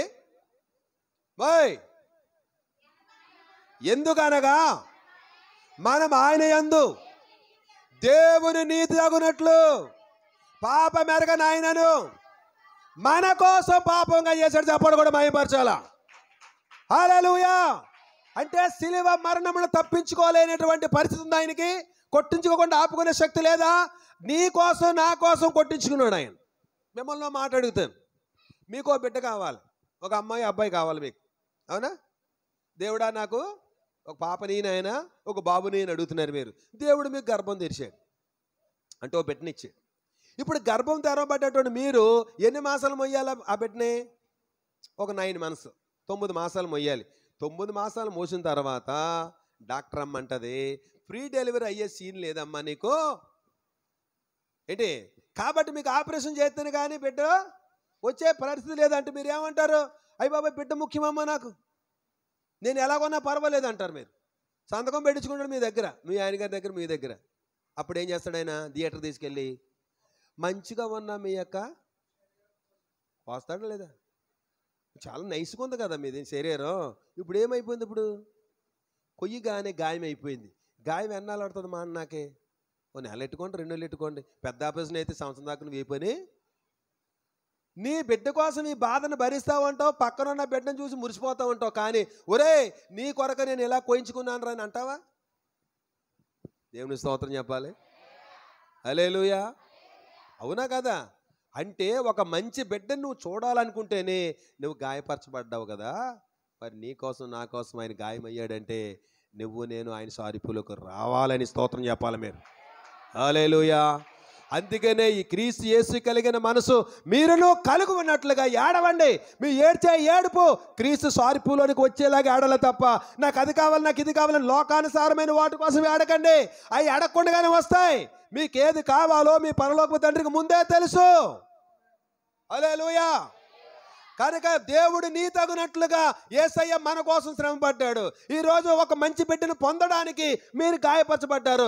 గాయం అయినందుకు మీరు బాధపడరు, కానీ బిడ్డ వచ్చినందుకు సంతోషిస్తారు. లోకమంతా ఆయన సంపాదించుకోవడానికి ఆయన పొందే గాయాల మీద పెద్ద లెక్క చేయలేదే. కొట్టించుకోవడానికి ఇష్టపడ్డాడు, తన్నించుకోవడానికి ఇష్టపడ్డాడు, ఉమ్మించుకోవడానికి ఇష్టపడ్డాడు, నలగొట్టడానికి ఇష్టపడ్డాడు. ఎవరు వెళ్తారు? నన్ను బొంపు అన్నాడు ఆయన. దేవుని స్తోత్రం చెప్పాలి. హల్లెలూయా. ఇంటి పక్క ఆవిడ ఏదన్నా మాట అంటే, ఇంత వాక్యం విన్నారా? పక్కవాడు కొంచెం ఏదో తిడుతుంది మిమ్మల్ని, ఇంత వాక్యం ఎక్కడెట్టావో తెలదు అంటే మాటకు మాట అందించేతాం అంతే. ఉందా వాక్యం? మరి ఏముందా మన హృదయంలో? మగ్దలేని మరియమ్మలో 7 దెయ్యాలు ఉన్నప్పుడు ఊరంతా ఎంత నాశనం చేసి ఉంటుంది మనిషి. ఆమెకు మనశ్శాంతి లేదు, ఊరోళ్ళకి మనశ్శాంతి లేకుండా చేసింది. ఇప్పుడు 7 దెయ్యాలు యేసుప్రభు వారు వెళ్ళగొట్టేటువంటి ఆ స్థితిలో ఉన్న ఆమె కృతజ్ఞత కలిగి ఇంకా చీకటి ఉండగానే యేసుప్రభు దగ్గరికి వచ్చిందా లేదా? ఆమె చీకటి ఉండగానే వచ్చిందా లేదా? చాలా మంది వచ్చి వెళ్ళిపోయారు, కానీ ఈవిడ మాత్రం సమాధి కాడి నుంచి రావట్లేదు. ఇప్పటికీ కూడా సమాధి దగ్గరికి వెళ్ళాలనే కాన్సెప్ట్ ఎలాగొచ్చింది ఇప్పుడు జనాలకి? యేసుప్రభు వారు సమాధి దగ్గరికి వెళ్ళాడు కదా, ఆ సమాధులు ఉంటే వీళ్ళందరూ వెళ్ళారు కదా, ఇప్పుడు మనం సమాధి దగ్గరికి వెళ్ళాలనే ఆ విషయం ఎలా తెలిసింది? ఇప్పుడు ఇంకో దీన్ని బట్టే దేవుని స్తోత్రం చెప్పాలి. హల్లెలూయా. ఎవరైనా చనిపోతే ఎక్కడికి వెళ్తారో చెప్పండి అమ్మా. ఎప్పుడు చనిపోయినప్పుడు వెళ్ళరా? మరి ముందు సమాధి బాగానే చేస్తాం, సమాధి చేసేసిన తర్వాత కూడా మరలా మళ్ళీ ఆడతాం. మళ్ళీ ఎప్పుడు? ఏస్ట్రా ఏంటిది? ఈస్టర్కి వెళ్తారు మళ్ళీ. దేవుని స్తోత్రం చెప్పాలి. హల్లెలూయా. ఈవిడ లేస్తానని చెప్పినటువంటి మాట, ఈయన ఎక్కడున్నాడు? ఈయన లేచాడా లేదా? ఈమెకి ఇంకా డౌటే. దేవుని స్తోత్రం చెప్పాలి. నీలో ఉన్నవన్నీ దేవుడు తొలగించాడు.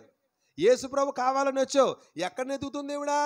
సమాధిలో ఉన్నాడేమని వచ్చింది, ఖాళీ సమాధి అయిపోయింది. అక్కడ ఖాళీ సమాధి అయిపోయిందని నిరుత్సాహంతో వెనకెళ్ళలేదు. అక్కడ పడి ఏడుస్తుంది. ఎందుకంటే నా ప్రభు నాకు కావాలని. దేవుని స్తోత్రం చెప్పాలి. ఈరోజు యేసుప్రభు వారు ఎక్కడికి వెళ్ళలేదని, మనలోనే ఉన్నాడు, మనతోనే ఉంటాడు. కానీ అప్పుడప్పుడు మనకి దర్శనం ద్వారా, స్వప్నం ద్వారా మాట్లాడడం లేట్ చేస్తే మీకు చాలా టెన్షన్ వస్తుంది అనమాట. అసలు ప్రభు నాతో ఉన్నాడంటారా లేడంటారా? డౌటు. ఆయన ఎప్పుడు మీతో ఉంటాడు, మీలో ఉంటాడు. ఎప్పుడు మీకు దూరంగా ఉంటాడు ఆయన అంటే, ఆయనకి నచ్చని పనులు చేస్తేనే దూరంగా ఉంటాడు. పేతురు అంట యేసుప్రభు వారిని సిలువేస్తున్నప్పుడు ఏం చేశాడు? దూరంగా అన్యజనులతో కూర్చుని ఉన్నాడంట. దేవుని స్తోత్రం చెప్ప. హల్లెలూయా. పేతురు గారు పడిపోవడానికి కారణము దేవుడికి దూరం అయిపోడు. ఈవిడ ఎక్కడికి వచ్చింది? ఇప్పుడు యేసుకు దగ్గరకు వచ్చింది. అమ్మా ఎందుకు ఏడుస్తున్నావు అని ఆయన అడిగాడు. దేవుని స్తోత్రం చెప్పాలి. అసలు నీ హృదయంలో నుండి, హృదయం నిండిన దాన్ని బట్టి నోరు మాట్లాడద్దాం. హృదయంలో ఒకటి ఎట్టుకున్నావు, నోటితో ఏమేం చేస్తున్నావు? స్తోత్రం నాయన, దీవించినాయన, బలపరచు అంటున్నావు. మనసులోనేమో దేవునికి వ్యతిరేకమైన ఎట్టుకున్నావు. ఇది నిండిన దాన్ని బట్టే నోరు మాట్లాడాలి. లోనేముందో మనసులో కూడా ఉందో అదే రావాలి. అందుకే ప్రార్థన చేసే మనము మన బ్రతుకుని ప్రార్థనకి కంపేర్ చేసుకుంటే అలాగుందా లేదా అనేది మీకు అర్థమవుద్ది. యథార్థమైన హృదయముతో నీ సన్నిధిలో నేను ఎలా బ్రతికానో దేవా నన్ను దయతో జ్ఞాపకం చేసుకోమన్నాడు. మీరు ముందు చదివిన 2 రోజుల గ్రంథం 20:5 ఎలాగంట? హిజ్కియా ఏమని ప్రార్థన చేస్తున్నాడు? నేను నీ దృష్టికి యథార్థమైన ప్రవర్తనతో ఎలా బ్రతికానో జ్ఞాపకం చేసుకుంటే, చేసే ప్రార్థనకి బతికే బతుకి కంపేర్ చేసుకుంటే సరిపోవాలి. బ్రతుకు వేరు, ప్రార్థన వేరు. ప్రార్థన మంచి చక్కగా ప్రార్థన చేస్తాం మనం. యేసుప్రభు వారు పరిశుద్ధుడు, యేసుప్రభు వారు నీతిమంతుడు, యేసుప్రభు వారు దయామయుడు, కరుణామయుడు. కానీ మనలో ఏ కోసాన దయా ఉండదో, కరుణ ఉండదు. హలో, ఇక్కడ ఉన్నారా? అక్కడికన్నా వెళ్ళారా? హల్లెలూయా. అవునా కాదమ్మా? ఈ శంప మీద కొడితే ఈ శంప చూపించమన్నాం. శంప ఎందుకు? మాట అన్నప్పటికే రేజ్ అయిపోతాం. దేవుని స్తోత్రం చెప్పాలి. హల్లెలూయా. మరి మనలో ప్రభు ఉన్నాడా లేడా? ఎక్కడున్నాడా? దేవుని స్తోత్రం. హల్లెలూయా. ఉంటే కొట్టించుకోవడానికి ఇష్టపడతారు మీరు. ఎంత తిట్టినా దేవుని స్తోత్రం చెప్పాలి. స్టెఫను రాళ్ళతో కొట్టారు కదండి. ఏమో స్టెఫను రాళ్ళతో కొట్టారు లేదా? అపోస్తలుల గారి 7వ అధ్యాయంలో స్టెఫను రాళ్ళతో కొడితే ఏం చేశాడు? మోకాళ్ళు ఊని మోకాళ్ళ మీద ఉన్నాడంట ఆయన. చదవండి 50వ వచనం. అపోస్తలుల గారు 7:50.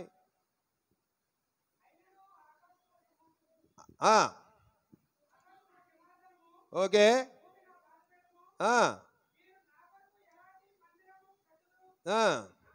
ఇంకా కిందకు వచ్చే దేవుని స్తోత్రం. 7:50 అన్నాను నేను. 51వ వచనంకి రండి. ముస్కరులారా, హృదయములను చెవులను దేవుని వాక్యమునకు లోపరచునలని వారులారా, మీ పితరుల వల్లే మీరు ఎల్లప్పుడూ పరిశుద్ధాత్మను చూసారా? ఆయన వైరాగ్యంతో మాట్లాడుతున్నాడు. ఆయన పూర్వకాలం యొక్క ప్రవక్తలు అందరూ ప్రవచించిన ప్రవచనాలు అవన్నీ మీరు ఏం చేశారు? వింటలేదు మీరు. ముస్కరులారా, దేవుని వాక్యానికి లోబడిన వారులారా, మీ హృదయములను కఠినం చేసుకున్నారు అని చెప్పి చాలా వేదనతో ఆయన మాట్లాడుతున్న మాటల కంట వాళ్ళకి ఏమొచ్చింది? కోపం వచ్చింది. దేవుని స్తోత్రం చెప్పాలి. బయటికి తీసుకెళ్ళారు. అర్థమైందా? బయటికి తీసుకెళ్ళి రాళ్ళిచ్చి కొడుతున్నారు. దేవుని స్తోత్రం చెప్పాలి. హల్లెలూయా. ఏమిచ్చి కొడుతున్నారు చూడండి. 54 వారి మాటలు విని కోపముతో మండిపడి అతన్ని చూసి పండ్లు కొరికిరి. అయితే అతడు పరిశుద్ధాత్మతో నిండుకొనిన వాడే ఆకాశం వైపు తేరు చూసి దేవుని మహిమను యేసు దేవుని కుడిపార్శ్వమందు నిలిచి ఉండట చూసి, ఆకాశం తెరవబడుట, మనిషి కుమారుడు దేవుని కుడిపార్శ్వమందు నిలిచి ఉండట చూస్తున్నానని చెప్పి పెద్ద కేకలు వేసి చెవులు మూసుకొని ఏకముగా అతని మీద పడి పట్టణపు వెలుపలకు అతనికి వెళ్ళగొట్టి రాళ్ళు రువ్వి చంపారు. సాక్షులు అనగా సౌలు ఆ యవ్వని పాదాల యొద్ద వస్త్రాలు పెట్టి ప్రభువును గూర్చి మొర్రపెట్టుచు, యేసు ప్రభువా నా ఆత్మను చేర్చుకొనమని స్తెఫను పలుకుచుండగా ఏం చేశారు? అతడు మోకాళ్ళూని, ప్రభువా వారి మీద ఈ పాపము, శబ్దంతో పలికి మాట పలికి నిద్రించాడు. దేవుని స్తోత్రం చెప్పాల. ఈయన సావును చూసిన సౌలు మార్పు రావడానికి అదే పునాది. దేవుని స్తోత్రం చెప్పాలి. ఎంత కొట్టినా ఏట్లేదు అతను, ఎంత కొట్టినా వాళ్ళని ఏమంటలేదు. మరలా మోకాళ్ళు వేసాడు. రాళ్ళు ఇచ్చి కొడతంటే మీరు మోకాళ్ళు వేస్తారా? దాచుకోరా? ఇలాగా మీ మొఖాన్ని దాచుకుంటారా? నెత్తిమి కొడితే నెత్తి దాచుకుంటారు కదా. కానీ ఆ రాళ్ళు ఇచ్చి కొడితే మోకాళ్ళు వేసాడంట. మోకాళ్ళు వేస్తే ఇంకా కారిపోతుంది రక్తం. ఎవరు కనపడుతున్నారు ఈయనకి? యేసయ్య దర్శనం చూస్తున్నాడు. పరిశుద్ధాత్మతో నిండి వారి యొక్క అనుభవాలు. ఎంత కొట్టినా నీలో కోపం రాదు, ఎందుకంటే యేసు నీతో ఉంటాడు. దేవుని స్తోత్రం చెప్ప. హల్లెలూయా. పరిశుద్ధాత్మ అభిషేకం మీలో ఏం చేయాలా? ఊరికి అలా టచ్ చేయలేకపోతే పని అవదు. కరెంట్ షాక్ ఉంటుంది. నీకు అలవాటు లేనివాడు కరెంట్ షాక్ కొడితే కింద పడిపోతాం. హలో, బ్రూస్లీ ఉన్నాడు కదా, బ్రూస్లీ గారు తెలీదా? వాడు 33 కేబీని పళ్ళుతో పడేసుకునేవాడంట. అంటే అలవాటు చేసుకున్నాడు అతను. విషం తాగివాడు ఒకడు మా ఇంటి దగ్గర ఒక మందులు అతనండి, పాము విషం వేసుకుని నోటి మీద. విషం ఇలా కరిస్తే చచ్చిపోతారు, కానీ ఇలా వేసుకుంటే సావరు. దేవుని చెప్పాలి. అది ఎప్పుడుకో అంతే. ఎందుకంటే బ్లడ్ సర్క్యులేషను బాడీలోకి వెళ్తూ ఉంటుంది కదా. ఈ అప్ అండ్ డౌన్ జరిగినప్పుడు ఈ పాము ఇలా కాటేసినప్పుడు ఏమవుద్ది? ఆ విషమే డైరెక్ట్గా నరంలోకి వెళ్తుంది. ఈ డైరెక్ట్గా బాడీకి వచ్చేది, ఆర్ట్కి వెళ్ళిపోద్ది. ఆర్ట్ ఏమైపోద్ది? అంత డ్యామేజ్ అయిపోద్ది. అదే పాము విషం ఒక చుక్క నాలుగు మీద వేసుకుంటే సావు. అలా తాగేసి కూడా తాగి తాగి తాగి తాగి లాస్ట్కి ఏమైపోయాడు? ఎప్పటికో విషంగా మారిపోయింది బాడీ. దేవుని స్తోత్రం చెప్ప. కరెంటు కూడా ఈ ఎలక్ట్రీషియన్లు ఏం చేస్తారు? ఇలాగ అంటారు, ఇలా టెస్ట్ చేస్తారు వెనక నుంచి. ఎలాగెంత చేయరు? ఇలాగంత ఇలా ముడిసిపోద్ది, వదలదు ఇంకా సచ్చింది దాకా. టెస్టింగ్ చేసినట్టు ఇలాంటి ఎరగదు కదా చెయ్య, ఇలా గింటేది. అందుకే ఎప్పుడు కూడా కరెంటు ఇలా పట్టుకున్నావా ఇంకా చచ్చిందో వదలదు. హల్లెలూయా. ఇలా ఉండాలి. ఇలా టెస్ట్ చేస్తారు. టెలిఫోన్ స్తంభాలు ఉండే ఇక్కడ, అది కూడా కరెంట్ పాస్ అవుద్ది. మన ఇంట్లో కరెంటు కూడా పాస్ అవుద్ది. అందుకే మీకు న్యూట్రల్ వైర్ ఉంటుంది కదా, ఆ వైర్ ఏం భూమిలోకి ఎందుకు ఇస్తారనుకుంటున్నారు మీరు? ఫ్రిడ్జ్కి, ఏసీకి కంపల్సరీ ఏం చేయాలి? న్యూట్రల్ వైర్ ఇవ్వాలి, లేకపోతే షాక్ కూడా దేవుని చెప్పాలా. ఇస్త్రీ పెట్టికి ఉన్నాయి కదా న్యూట్రల్ వైర్. ఈరోజు బ్రూస్లీ ఆ కరెంటుని ఏం చేశాడు అతను? కొంతమంది ఇలా పళ్ళు మీద వెలిగించేస్తున్నారు ఎట్లా ఇట్లా ఇలా ముట్టుకుంటే వెలిగిపోతుంది బాడీలో. దేవుని స్తోత్రం చెప్పాలి. హల్లెలూయా. పరిశుద్ధాత్మ నీలోకి వస్తే, పరిశుద్ధాత్మ నీతో నింపబడితే, ఆత్మతో నింపుదల వేరు, టచ్ అవ్వడం వేరు. దేవుని స్తోత్రం చెప్పాలి. నింపబడ్డ స్తెఫను రాళ్ళిచ్చి కొట్టినా, రక్తాలు కారినా బాధపడలేదు ఆయన. తండ్రి వీరు ఏం చేస్తున్నారో వీరు ఎరగరు కనుక వీరు క్షమించమని యేసుప్రభు పలికాడు. చూసారా? సిలువ మీద ఉన్నప్పుడు సిలువలో 7 మాటల్లో మొదటి మాట అదే కదా. ఇప్పుడు స్తెఫను గారు సేమ్ అన్నమాట అర్థంలో చూసినట్టుగా యేసుప్రభుని చూస్తున్నాడు. ఆ రోజు సిలువలో మీరు ఎలాగైతే పలికారో అదే ఓర్పు సహనము ఈ స్తెఫను గారికి వచ్చేసింది. ఆ మాట చూసి, ఆ విషయం చూసిన ఈ సౌలు అనే వ్యక్తి వెంటనే డైవర్ట్ అయ్యాడు. ఎంత ప్రేమ! దేవుడు అంటే ఎంత పిచ్చే మనోడికి, అంత శక్తిమంతుడు ఆయనని ఈరోజు అతని వస్త్రాలను కాపలాగా ఉండి మరణ వాంగ్మూలం ఇచ్చాడు. దేవుని స్తోత్రం చెప్ప. హల్లెలూయా. అతను భార్య మనిషి వచ్చినప్పుడు సాక్ష్యం చెప్తాడు, స్తెఫను యొక్క మరణం వాంగ్మూలం నేను సాక్షిని అంటాడు. ఈరోజు ఎందుకు మీకు విషయం చెప్తున్నానంటే, క్రీస్తు యొక్క మర్మము మీకు అర్థమైతేనే ఆ ప్రభుకు నచ్చినట్టుగా బతకగలరు. ఏదో వచ్చాము వెళ్ళిపోయామంటే మీరు ఎంతకాలం వచ్చినా అలాగే ఉంటుంది. సంపూర్ణంగా దేవుడికి మీ హృదయంలో చోటు లేదు. దేవుని స్తోత్రం చెప్ప. బాప్తిసం పొందంగానే ఇంకా కొన్ని అలవాట్లు మారలేదు. సాక్ష్యం చెప్తున్నారు, వాక్యం వింటున్నారు, కానీ కొన్ని అలవాట్లు మారలేదు. మగ్దలేని మరియ వలె మీ హృదయం సంపూర్ణంగా దేవుడికి ఇవ్వ. అప్పుడే దేవుడు ముఖాముఖిగా చూసే అనుభవం దేవుడు ఇస్తాడు. ఆయన స్వరం వినే అనుభవం దేవుడు ఇస్తాడు మీకు. అమ్మా ఎందుకు ఏడుస్తున్నావంటే అప్పుడు ఆయన అన్నాడు, ఏమని ఎవరి కోసం వెతుకుతున్నావు? ఎందుకు ఏడుస్తున్నావు అంటే, మీరు తోటమాల అయితే ఆయన ఎక్కడ దాచిపెట్టారో చెప్పండి, నేను మూసుకెళ్ళిపోతున్నాను. ఇంతకీ మీరు ఎందుకోసం వచ్చారు యేసు దగ్గరికి? మీ బాధలన్నీ యేసు మీద పడైనాక వచ్చారా, లేదా యేసునే మోసుకెళ్ళినాక వచ్చారా? ఇంట్లో చాలా ఇబ్బంది ఉంది నీకు, నీ శరీరంలో చాలా బలహీనతలు ఉన్నాయి, ఇవన్నీ ఒక లిస్ట్ రాసుకొచ్చారు. మీ అమ్మాయి ఏం చదువుతుందో ఏమ్మ, అంతేనా? మీ లిస్ట్ ఎంత పడుకుంటుంది కదా. ఈ లిస్ట్ అంతా ఏమవుతుంది? ఈ లిస్ట్ అంతా ఏమవుతుంది?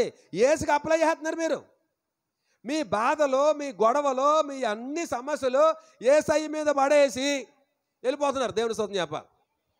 కానీ యేసు ప్రభువు నుండి పట్టుకెళ్ళేది ఏది? ఇప్పుడు ఏమంటుంది ఆవిడ? మీరు ఆయన ఎక్కడ దాచారో చెప్పండి, నేను ఆయన ఎత్తుకెళ్ళిపోతానంటుంది. దేవుని స్తోత్రం చెప్పాలా. యేసయ్యను పట్టుకెళ్ళినాక వచ్చారా, మీ బాధలన్నీ ఆయన మీదకి అయినాక వచ్చారా? మీరే తెలుసుకోండి. దేవుని స్తోత్రం చెప్పాలి. హల్లెలూయా. ఉదాహరణకి, నాయన కడుపు నొప్పి నాయన తగ్గించి అన్నాం. ఓకే, కడుపు నొప్పి తగ్గిపోయింది, మరలా రాదా? హల్లెలూయా. అదే యేసు ప్రభువే నీతో వచ్చాడు అనుకో, ప్రభువే నీతో వచ్చేసాడు, ఇంకా మీకు ఏమి లోటు ఉంటుంది? దేవుని స్తోత్రం చెప్పాలి. హల్లెలూయా. అవునా కదా? ఒక రాజుగారు చనిపోయాడంట. ఆ రాజుగారు చనిపోతే ఆయన ఫోటో ఒకటి ఉందంట. అక్కడ ఊర్లో వాళ్ళందరికీ కౌరు వచ్చిందంట. అయ్యా, రాజుగారి యొక్క ప్యాలెస్లో చాలా వస్తువులు ఉన్నాయి, అవన్నీ ఎవరికి నచ్చింది వాళ్ళు పట్టుకోమన్నారు అన్నారంట. మీలాంటి వాళ్ళు అందరూ వెళ్ళిపోయి మీకు నచ్చింది ఏదో పట్టుకుపోతున్నారు ఒకటి. ఇలాగ అందరూ ఎవరి మటుకాళ్ళు ఏదో నచ్చింది పట్టుకుపోతే ఒక యవ్వన బిడ్డ వచ్చి ఆ రాజుగారి ఫోటోని తీస్తున్నాడంట. ఈ కుర్రోళ్ళు అన్నారంట, వాడితో పాటు ఉన్న యవనస్తులు, రే అబ్బాయి, మేమందరం మాకు పనికొచ్చి తీసుకుంటే చనిపోయిన రాజుగారి ఫోటో నీకెందుకు అబ్బాయి? మాకులాగా ఏదో నచ్చింది తీసుకో అంటే, నాకు ఆ ఫోటో కావాలన్నాడంట అతను. ఏదోలా చెయ్యి అన్నారంట. వీళ్ళు ఎవరికి నచ్చిందంటే బట్టిపోడు, పచ్చడి చేయడం ఒకటి బట్టిపోడు, పళ్ళు ఒకటి బట్టిపోడు, చీరలు ఉంటాయి కదా. మరి రాజుగారి ప్యాలెస్ అంటే మామూలు ఏంటి? చాలా ఖరీదైన వస్తువులు ఉంటాయి, బంగారు వెండి ఇలా పట్టిపోరు. ఈ రాజుగారి ఫోటోని గట్టిగా ఆ మేకి దగ్గొట్టిందని పీకిన తర్వాత ఆ ఫోటో కింద నుంచి ఒక రోల్ కింద పడ్డదంట, కాగితాల చుట్ట. ఏంటి కాగితాల చుట్ట ఎలా పడ్డదని చెప్పి ఓపెన్ చేసి చూడగానే ఎవరైతే రాజుగారి ఫోటోను తీసుకుంటారో వాళ్ళకి నా యావదాస్తి వాళ్ళకే చింతుందని రాసెట్టాడంట అక్కడ. దేవుని స్తోత్రం చెప్పు. హల్లెలూయా. ఈరోజు యేసుప్రభువుకి వచ్చేసి నాకు కాలు నొప్పి, నాకు చెయ్యి నొప్పి, నాకు తల నొప్పి, నాకు అది కావాలి, నాకు ఇది కావాలంటే దాంతో అయిపోతుంది మీ పరిస్థితి. మగ్దలేని మరియ ఏమడిగింది తెలిసిన? ఆయనే నాకు కావాలి. సపోర్ట్ కూడా మాయపరచాలి మీరు. హల్లెలూయా. ఎవరైనా సర్వాధికారి అయినా, సర్వశక్తిమంతుడైన, ఈ లోకములో ఏది కావాలన్నా ఆయన నుండే రావాలి మీకు. మరి అలాంటి ఆయన నీకు కావాలి, కానీ కేవలము చిన్న చిన్న విషయాలు ఎందుకు? అందుకే మగ్దలేని మరియ 7 దెయ్యాలు వెళ్ళగొట్టబడిన క్రీస్తును ఆమె నాకు కావాలని కోరుకుంటుంది. అందుకే దేవుడు ఆమెతో మాట్లాడగలిగాడు. దేవుని స్తోత్రం చెప్పాలి. నీ హృదయమును నిండిన దాన్ని బట్టే నీ నోరు మాట్లాడుతున్నాడు ఆయన. ఆయనకి తెలియక కాదు నిన్ను ఎందుకు అడిగాడు ఆయన.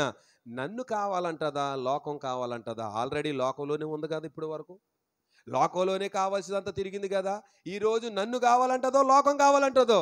ఇవాళ వచ్చి ఏడుతున్నాం. మీ ఏడుపు దేనికోసం ఏడుతున్నాం? మనం ఏడ్చే ఏడుపు ఆయన చూడాలంటే, మనం ఏడ్చే ఏడుపు ఆయన వినాలంటే, ప్రతిఫలం రావాలంటే మగ్దలేని మరియ లాంటి దుఃఖం నీలో నుండి రావాలి. దేవుని స్తోత్రం చెప్పాలి. హల్లెలూయా. హిజ్కియా లాంటి దుఃఖం నీలో నుండి రావాలి. అప్పుడే ఆ యొక్క కన్నీటికి విలువ ఉంటుంది. దేవుని స్తోత్రం చెప్పాలి. కీర్తన గ్రంథం 6:6 మీరు చదివితే, దావీదు పరుపు తేలిపోలాగా ఏడ్చాడు. ఆయన పరుపు ఎందుకు తేలిపోలాగా ఏడ్చాడు ఆయన అంటే, ఆయన చేసిన పాపం ఆయన కళ్ళ ముందే కనపడతా ఉంది.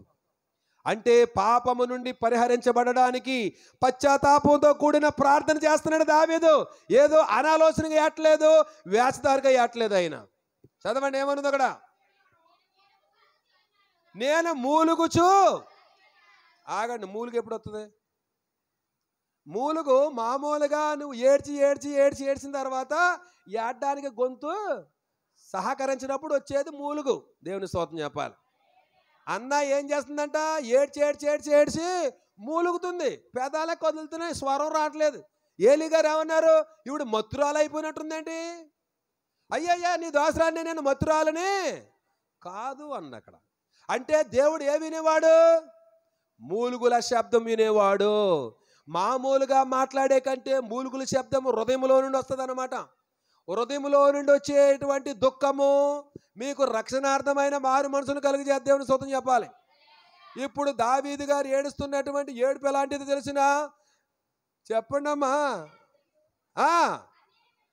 కన్నీరు విడిచిచు పరుపు తేలిపోతుందంట దేవుని స్తోత్రం చెప్పాల. ఇది ఒక అలంకార పదం. ఇది పరుపు తేలటం అంటే, పరుపు తేలిపోవడం అంటే మీరు ఏం చేస్తున్నారు? ఎన్ని బకెట్లు వాటర్ అయితే పరుపు తేలుతుందమ్మా. మీరు పడుకున్న మంచం పరుపు ఉంది కదా, ఆ పరుపు ఇలా తేలాలంటే ఒక కాలువలోనో లేకపోతే చెరువులో నేస్తే తేలుతుంది. అది అంత నీరు కార్చడానికి కాదని భావం. అంత దుఃఖము దేవుని కొరకు ఆయన ఏం చేశాడు? కార్చాడని దేవుని స్తోత్రం చెప్పాలి. హల్లెలూయా.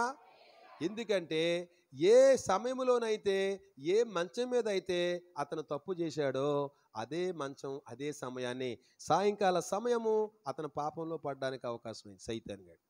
ఏ సాయంకాల సమయంలో అతను పాపంలో పడ్డాడో, ఏ మంచం మీద అతను పొరపాటు చేశాడో అదే సాయంకాలం అదే మంచం దగ్గర అతను ఏం చేశాడు? సాయంకాలం ప్రార్థన చేసి అలవాటుగా మార్చేసుకున్నాడు. గట్టిగా స్తోత్రం చెప్పాలి. మరి సాయంత్రం అయినప్పటికి మన వాళ్ళు ఎక్కడ పోతారో? హలో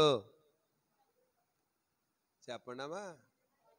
మరి ఆయన గారిని అక్కడికి వెళ్ళకుండా డైవర్ట్ చేయాలంటే ఏం చేయాలి? మరి మనం వాడిని ఏదో చోటకి లాక్కి రావాలి. ఇప్పుడు ఇక్కడ తీసుకొచ్చాం, 4 గంటల దగ్గర పెట్టి వాకింగ్ చెప్తున్నాం. వెళ్ళగలడా? ఇలా మీ అలవాట్లు మారాలంటే ఏం చేయాలి చెప్పండి? అతని యొక్క ఆ సమయాన్ని కూడా మంచి పనికి తీసుకెళ్ళడం మొదలు పెట్టాలి. దేవుని స్తోత్రం చెప్ప. హల్లెలూయా. అందుకనే దేవుని సన్నిధికి తీసుకురండి వాళ్ళని. దేవుడి కృపను చూపుతాడు. ఈ సమయంలో 5 పెట్టెలు కాలుతాడు, సిగరెట్లు ఒకటి బయట ఉంటే. ఇక్కడ కూర్చున్నారు, కాల్చగలరా? ఎంత బూతులు తిడతారో బయట ఉంటే. ఇక్కడ ఉంటే అంటే దేవుడు సన్నిధిలో నీకు తెలియకుండానే కంట్రోల్ అయిపోతున్నావు అన్ని విషయాల్లో. ఈ కంట్రోలింగ్ శాశ్వతంగా ఉండాలి మీలో. చర్చిలో ఉన్నప్పుడు మాత్రమే నువ్వు కంట్రోల్ అయిపోయి బయటికి వెళ్ళిన తర్వాత అన్కంట్రోల్గా ఉంటే దానివల్ల ఉపయోగం ఏమి? మగ్దలేని మరియ ఇప్పుడు యేసు ఎక్కడున్నాడో వెతుక్కుంటూ వచ్చింది. ఈరోజు దేవుని సన్నిధి ఎక్కడుంటే అక్కడ రావాలి. మీరు దేవుని స్తోత్రం చెప్పాలి. 2 ముగ్గురు ఎక్కడుంటే అక్కడ నేను ఉంటాను అన్నాడు ఆయన. నీ ఇల్లే దేవుని సన్నిధి. నీ ఇంట్లో దేవుడు నీతో మాట్లాడే సమయం ఉంది. మీ సహోదరులు ఇద్దరు కూర్చుని ప్రార్థన చేస్తే దేవుడు ఉంటాడు. మన మరియమ్మ మార్తమ్మ ఆ ఇంట్లోకి వచ్చాడా లేదా? వాళ్ళతో ఉన్నాడా లేదా? ప్రభు మాట్లాడాడు లేదా? ఈరోజు వ్యక్తిగతంగా ఇదంతా సంఘంలోకి ఎందుకు రావాలి? మరి సంఘములో మనందరం ఒక చోట కూడుకోవడం వల్ల దేవుని యొక్క ఆత్మ ప్రత్యక్షత, వాక్య ప్రత్యక్షత మనకు కలుగుతుంది. దేవుని స్తోత్రం చెప్పాలి. ఈ మధ్య ఏమంటున్నారంటే చర్చికి ఎందుకండి, సెల్ ఫోన్లు ఉన్నాయి కదా, ఇంట్లోకి వచ్చి మెసేజ్లు బోల్డ్ వచ్చేస్తున్నాయి కదా, ఆ మెసేజ్ చూద్దా కూర్చుంటామండి చర్చ్ ఎందుకు? దేవుని స్తోత్రం. హల్లెలూయా. నడుచుకుంటా చర్చిలోకి రావాలేంటి అంటారు. ఈరోజు సహవాసం అనేది ఫోన్ ద్వారా కుదరదు. మీకు ఎక్స్ప్రెషన్లు అన్నీ ఫోన్ ద్వారా రావమ్మా. దేవుని స్తోత్రం. ఇదిగో మీ కళ్ళ ముందు ఉంటున్నావు, కళ్ళు ఉంటే గిరకలా తిరుగుతున్నాయి లేదు నీళ్ళు. నువ్వు ఫోన్ చూస్తాయా? హల్లెలూయా. ఈరోజు ప్రతి ఒక్కరు డిజిటలైజేషన్ అయిపోయిందంట. డిజిటల్ ఎవడ కావాలి? డిజిటల్. మరి డిజిటల్లో పంపు డబ్బులు దేనిలాగా? మనీ ఫోన్పే కాదమ్మా, ఫోటో తీసి పంపు. 100 రూపాయలకి అయితే ఫోటో తీసి స్క్రీన్ షాట్ తీసి ఇదిగోనండి నా కానుక, మీరు డిజిటల్లో నాకు వాక్యం చెప్పారు కదా, నా కానుక కూడా డిజిటల్లో పంపుతున్నాండి, మరలా నీకు లైవ్ ఎత్తడేమో చూద్దాం. దేవుని స్తోత్రం చెప్ప. హల్లెలూయా. ఈరోజు సాతానుగాడు అపోస్తుల బోధ యందు, సహవాసమందు, రొట్టె విడిచినందు, ప్రార్థన యందు ఎడతెక్కున్న యెరూషలేము సంఘం అలా దీవించబడ్డానికి కారణం ఏంటో తెలుసా? వాళ్ళు సహవాసం. అందుకే సహవాసంగా కూడటం మానేయొద్దు. అనేక మంది మానేస్తున్నారు. ఈ మానేయడం వల్లే ఈ సమస్యలన్నీ. దేవుని స్తోత్రం చెప్పాలి. ఇప్పుడు నువ్వు ఇంట్లో కూర్చుంటే ఈ మాటలు నీకు ఏమైనా అందుతాయా? చెప్పండమ్మా. రావాలి మందిరానికి. దేవుడు మందిరానికి వెళ్ళమన్నాడా? వద్దన్నాడా? ప్రతి ఆదివారం మందిరానికి వెళ్ళాలి నువ్వు. దేవుని స్తోత్రం చెప్పాల. అప్పుడప్పుడు కాదు. దేవుని స్తోత్రం. ఈరోజు యేసుక్రీస్తు ప్రభువారు నిన్ను అడుగుతున్నాడు ఈ యొక్క మధ్యాహ్నకాల సమయంలో, అమ్మా ఎందుకు ఏడుస్తున్నావు అంటే ఆవిడ సమాధానం ఇచ్చింది. మరి మీరు ఎందుకు ఏడుస్తున్నారో మీరు సమాధానం చెప్పగలరా ఆయనకి? నిజంగానే మగ్దలేని మరియ లాంటి దుఃఖం నీలో ఉంటే, దావీదు లాంటి దుఃఖం మీలో ఉంటే అర్థమవుతుందా? అలాగే రాజుగారు ఉన్నారు కదా, ఎవరైనా పేరు హిజ్కియా రాజుగారి దుఃఖం ఉంటే తప్పనిసరిగా ఆయన నుండి మీరు మేలే పొందుతారు. సమాధానం పొందుతారు. దేవుని స్తోత్రం చెప్పాలి. హల్లెలూయా. కొంతమంది దుఃఖం ఎలాగుందంటే భౌతికమైన వాటి కోసం. సంఖ్యాకాండం 11 అధ్యాయము 1 నుంచి 4 వచనాలు మీరు చదివితే చూసారా, జనుల యొక్క ఆయాసమును గూర్చి, అమ్మో విన్నారా, ఆయాస పడిపోతున్నారంట, సొనుగుతున్నారంట, గొనుగుతున్నారంట. ఎవరా జనులమ్మా? ఎవరి జనులు? ఐగుప్తు దేశంలో నుండి విడుదల పొంది పాలు తేనెలు ప్రవహించే దేశంలోకి వెళ్ళడానికి అరణ్యంలోకి వచ్చారు వీళ్ళంతా. దేవుని స్తోత్రం. హల్లెలూయా. అంటే ఏమయ్యారన్నమాట? ఒకప్పుడు ఆల్రెడీ ఐగుప్తులో ఉన్నప్పుడే ఏడ్చారు వీళ్ళు. సరైన ఆహారం లేదు, సరైన నిద్ర లేదు, సరైన సుఖం లేదు. ఈ బానిసత్వం నుండి మమ్మల్ని ఎప్పుడు విడిపిస్తావా అని ఏడుస్తూనే ఉన్నారు వాళ్ళు. అవునా కదా? చెప్పండి అమ్మా, అలా చూస్తున్నారు. హల్లెలూయా. నిర్గమకాండం 3:7 చదవండి. నిర్గమకాండం 3:7 వచనం.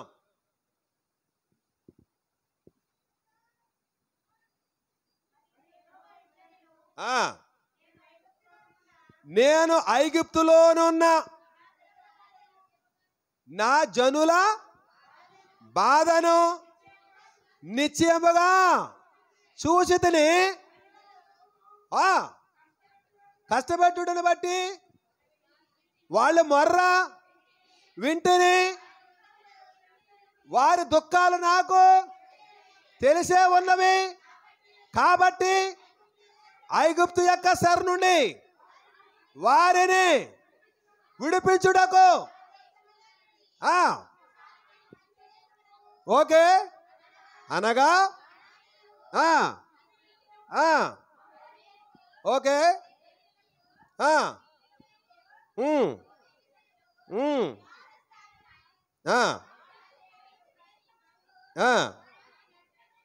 వారిని నడిపించుటకు దిగు వచ్చి తిని. దేవుని స్తోత్రం చెప్పాలి మీరు.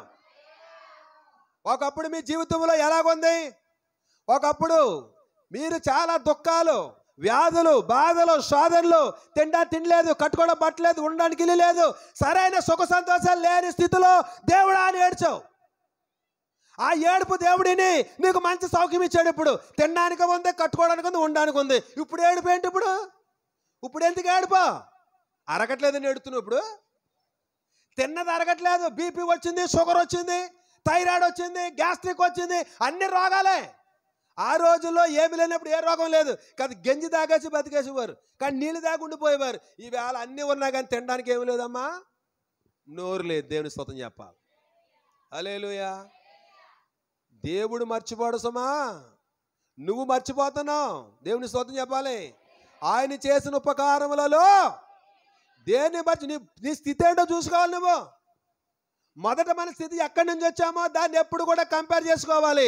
దావీదు అంటాడు, గొర్రెల దొడ్లో నుండి నేను నిన్ను పిలిచాను. అందుకే దావీదు ఎప్పుడు తన స్థితిని చూసుకుంటుండే. అక్కడ ఉన్నతమైన స్థానం వచ్చిందని పైకి వెళ్ళట్లేదు కళ్ళు. నాకు అందని వాటి ఎందైనాను, గొప్ప వాటి ఎందైనాను నేను అభ్యాసం చేసుకోవట్లేదు. 131 కీర్తన మొదటి వచనం. దేనికోసం? చదవి త్వరగా. ఓకే. నా కన్నులు ఎక్కడ చూసినవి కావు, పైకి అంటే అర్థం ఏంటి?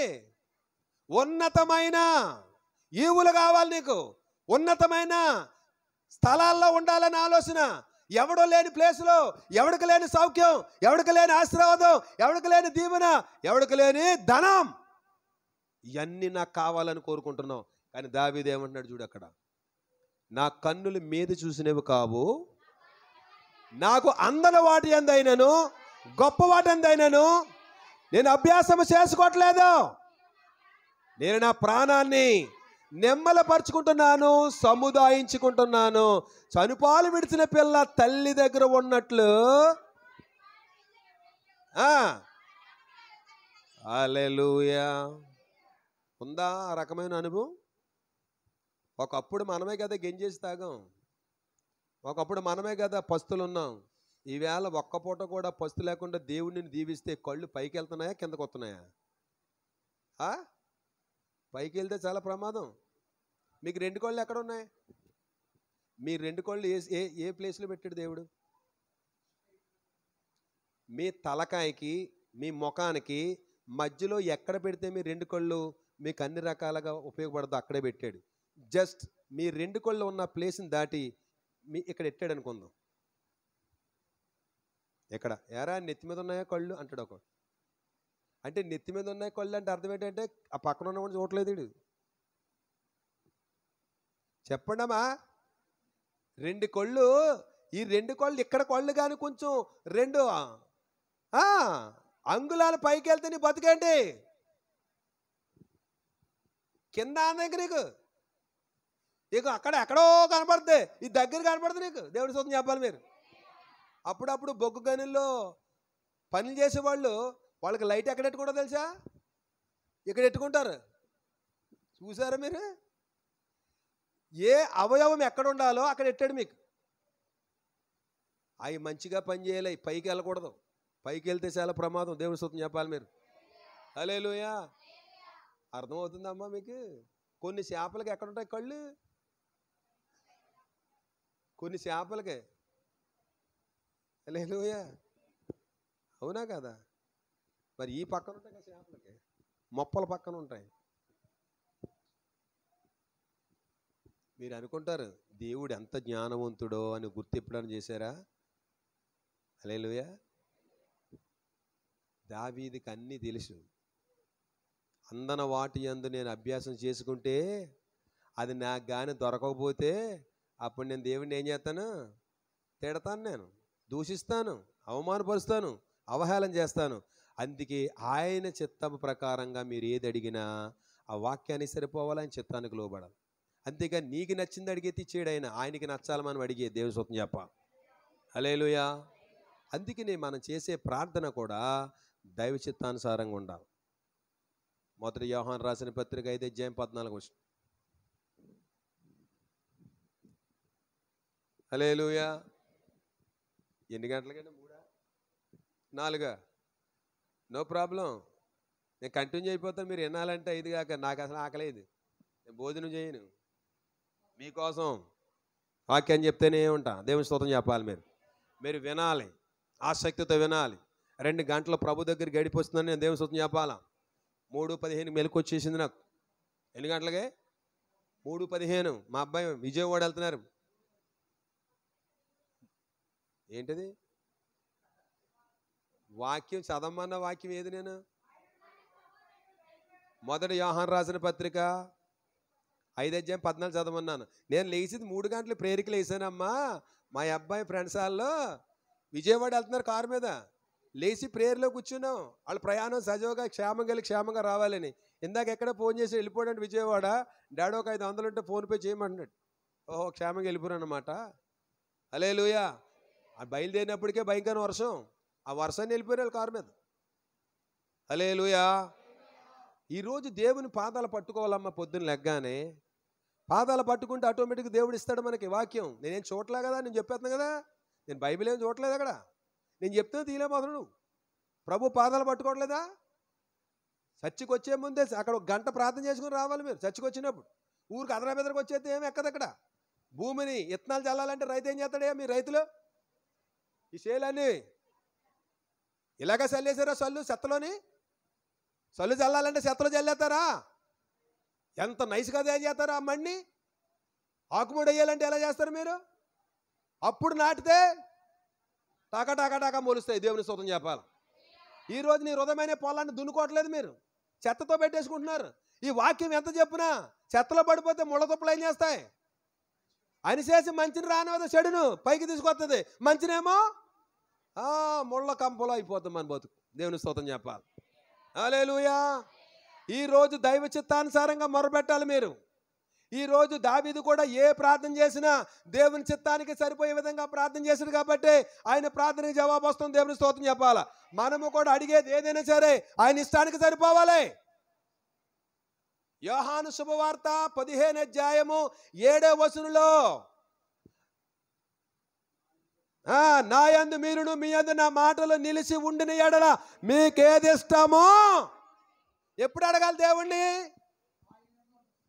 ఆమె ఎప్పుడు అడగాలి మీరు దేవుణ్ణి అంటే, మీరు ఎవరి యందు ఉండాలా అంట? నా యందు మీరు, మీ యందు నా మాటలు. నిలిచి ఉండాలా, వెళ్ళిపోవాలా?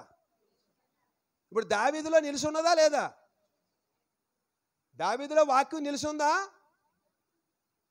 మరి మీలో ఉందా దేవుని వాక్యం నిలిచి ఉన్నదా? నిలిచి ఉంటే మరి నేను చెప్తున్న రెఫరెన్స్లన్నీ టక్ తీయాలి కదా. నువ్వు తడుముకుంటున్నావేంటి అక్కడ? అంటే బైబిల్ ఎన్నిసార్లు చదివావేంటి? చర్చికి వచ్చే వాళ్ళందరూ కూడా ఎన్ని అధ్యాయాలు, ఏ అధ్యాయం ఉందో నీకు ఆల్రెడీ ఏం చేయాలి? నోటుకు వచ్చేయాలా కంఠస్థంగా. సండే స్కూల్లో చెప్తారు. సండే స్కూల్లో ఎన్ని అధ్యాయాలమ్మా, ఎన్ని గ్రంథాలు, ఏ అధ్యాయం చెప్తారా లేదా చెప్పండి నరేష్ గారు. మరి ఇప్పుడు సండే స్కూల్ పాఠం అన్నది ఇప్పుడు చెప్పేది. ఇప్పుడు సండే స్కూల్ బ్యాక్ వెళ్ళరా, ఒక 10 సంవత్సరాలు వెనకరండి మీరు. ఇదిగో ఈ అమ్మాయి సండే స్కూల్ పిల్ల, అందుకే ఏం తెచ్చుకుందా? కొత్త నిబంధన తెచ్చుకుంది. కొన్ని సంఘాలకి ఏ నిబంధన ఉండదు, కొన్ని సంఘాలకి పాత నిబంధన ఉండదు, ఓన్లీ కొత్త నిబంధనే. మరి పాత నిబంధన లేకుండా కొత్త నిబంధన ఎక్కడికి వచ్చింది బాబు? మీ అమ్మ బాబు లేకుండా మీరు పుట్టారా? హల్లెలూయా. మొత్తం పాత నిబంధన గ్రంథంలో ఉన్నవన్నీ ఇందాక మీరు స్తెఫను చెప్పింది ఎక్కడ ఉంది? అది కొత్త నిబంధనలు అనుకున్నా, పాత నిబంధనలు అనుకుంటున్నారా మీరు? అది యెషయా గ్రంథంలో రాయబడ్డ మాటే కదమ్మా అది. ఆ మాట ఎత్తి మాట్లాడుతున్నాడు ఆయన.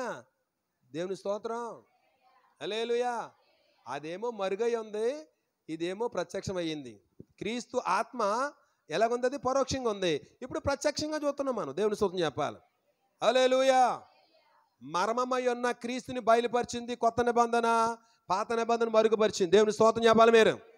అందుకే పౌలు అనేవాడు సౌలుగా ఉన్నవాడు పౌలుగా మారేమంటాడు? క్రీస్తు మర్మం దేవదర్శనం ద్వారా నేను పొందానని. ఇప్పుడు ఆయన మాటలు మీలో ఏమవ్వాలి? నిలిచి ఉండాలి. ఉదాహరణకి మీలో యేసుప్రభు ఉన్నాడు అనుకుందాం, యేసుప్రభు మీలో ఉన్నాడు అనుకుందాం లోన, లేదు మీ ఇంట్లోకి వచ్చాడు యేసుప్రభు, ఓ బ్రాందీ బాటిల్ తెచ్చాక పెట్టాడు. ఆయన ఉన్నాడంటే తెత్తవది, ఓ సుట్టట్టుకొచ్చాక పెట్టాడు. ఆయన వస్తే పెడతారా? అది పెట్టగలరా?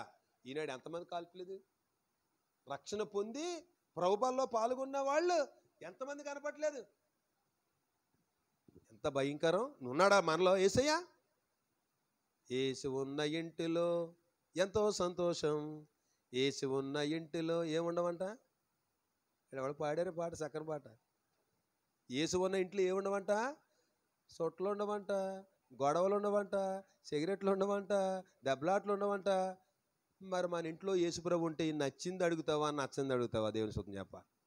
అందుకే ఆయన వాక్యం మీలో నిలిచి ఉండిన ఎడల మీకు ఏది ఇష్టమో అడగండి అంటే, యేసయ్య నాలో ఉన్నప్పుడు ఆయనకి నచ్చింది అడుగుతాను, కానీ వ్యతిరేకమంది అలాగ అడగలను నేను. అందుకే అడుగుడి అన్నాడని చెప్పి ఏది పెడితే అడగటం కాదు. నేను నీలో ఉన్నప్పుడు నాకు నచ్చింది అడుగుతావా, నీకు నచ్చింది అడుగుతావా? అది మరియమ్మ మార్తమ్మ ఉన్నారు. మార్త యేసయ్య నా దగ్గర మా ఇంట్లోకి రమ్మన్నది. ఎవరిల్లు అంటది? మార్త ఇల్లమ్మది. మార్త మీకు అర్థమైపోతే చదవండి, లూకాసు వార్త 10:38. ఆ గ్రామం గుండా యేసయ్య వెళ్తున్నప్పుడు మార్త అని ఒక స్త్రీ, సహోదర స్త్రీయా, చదవమ్మా.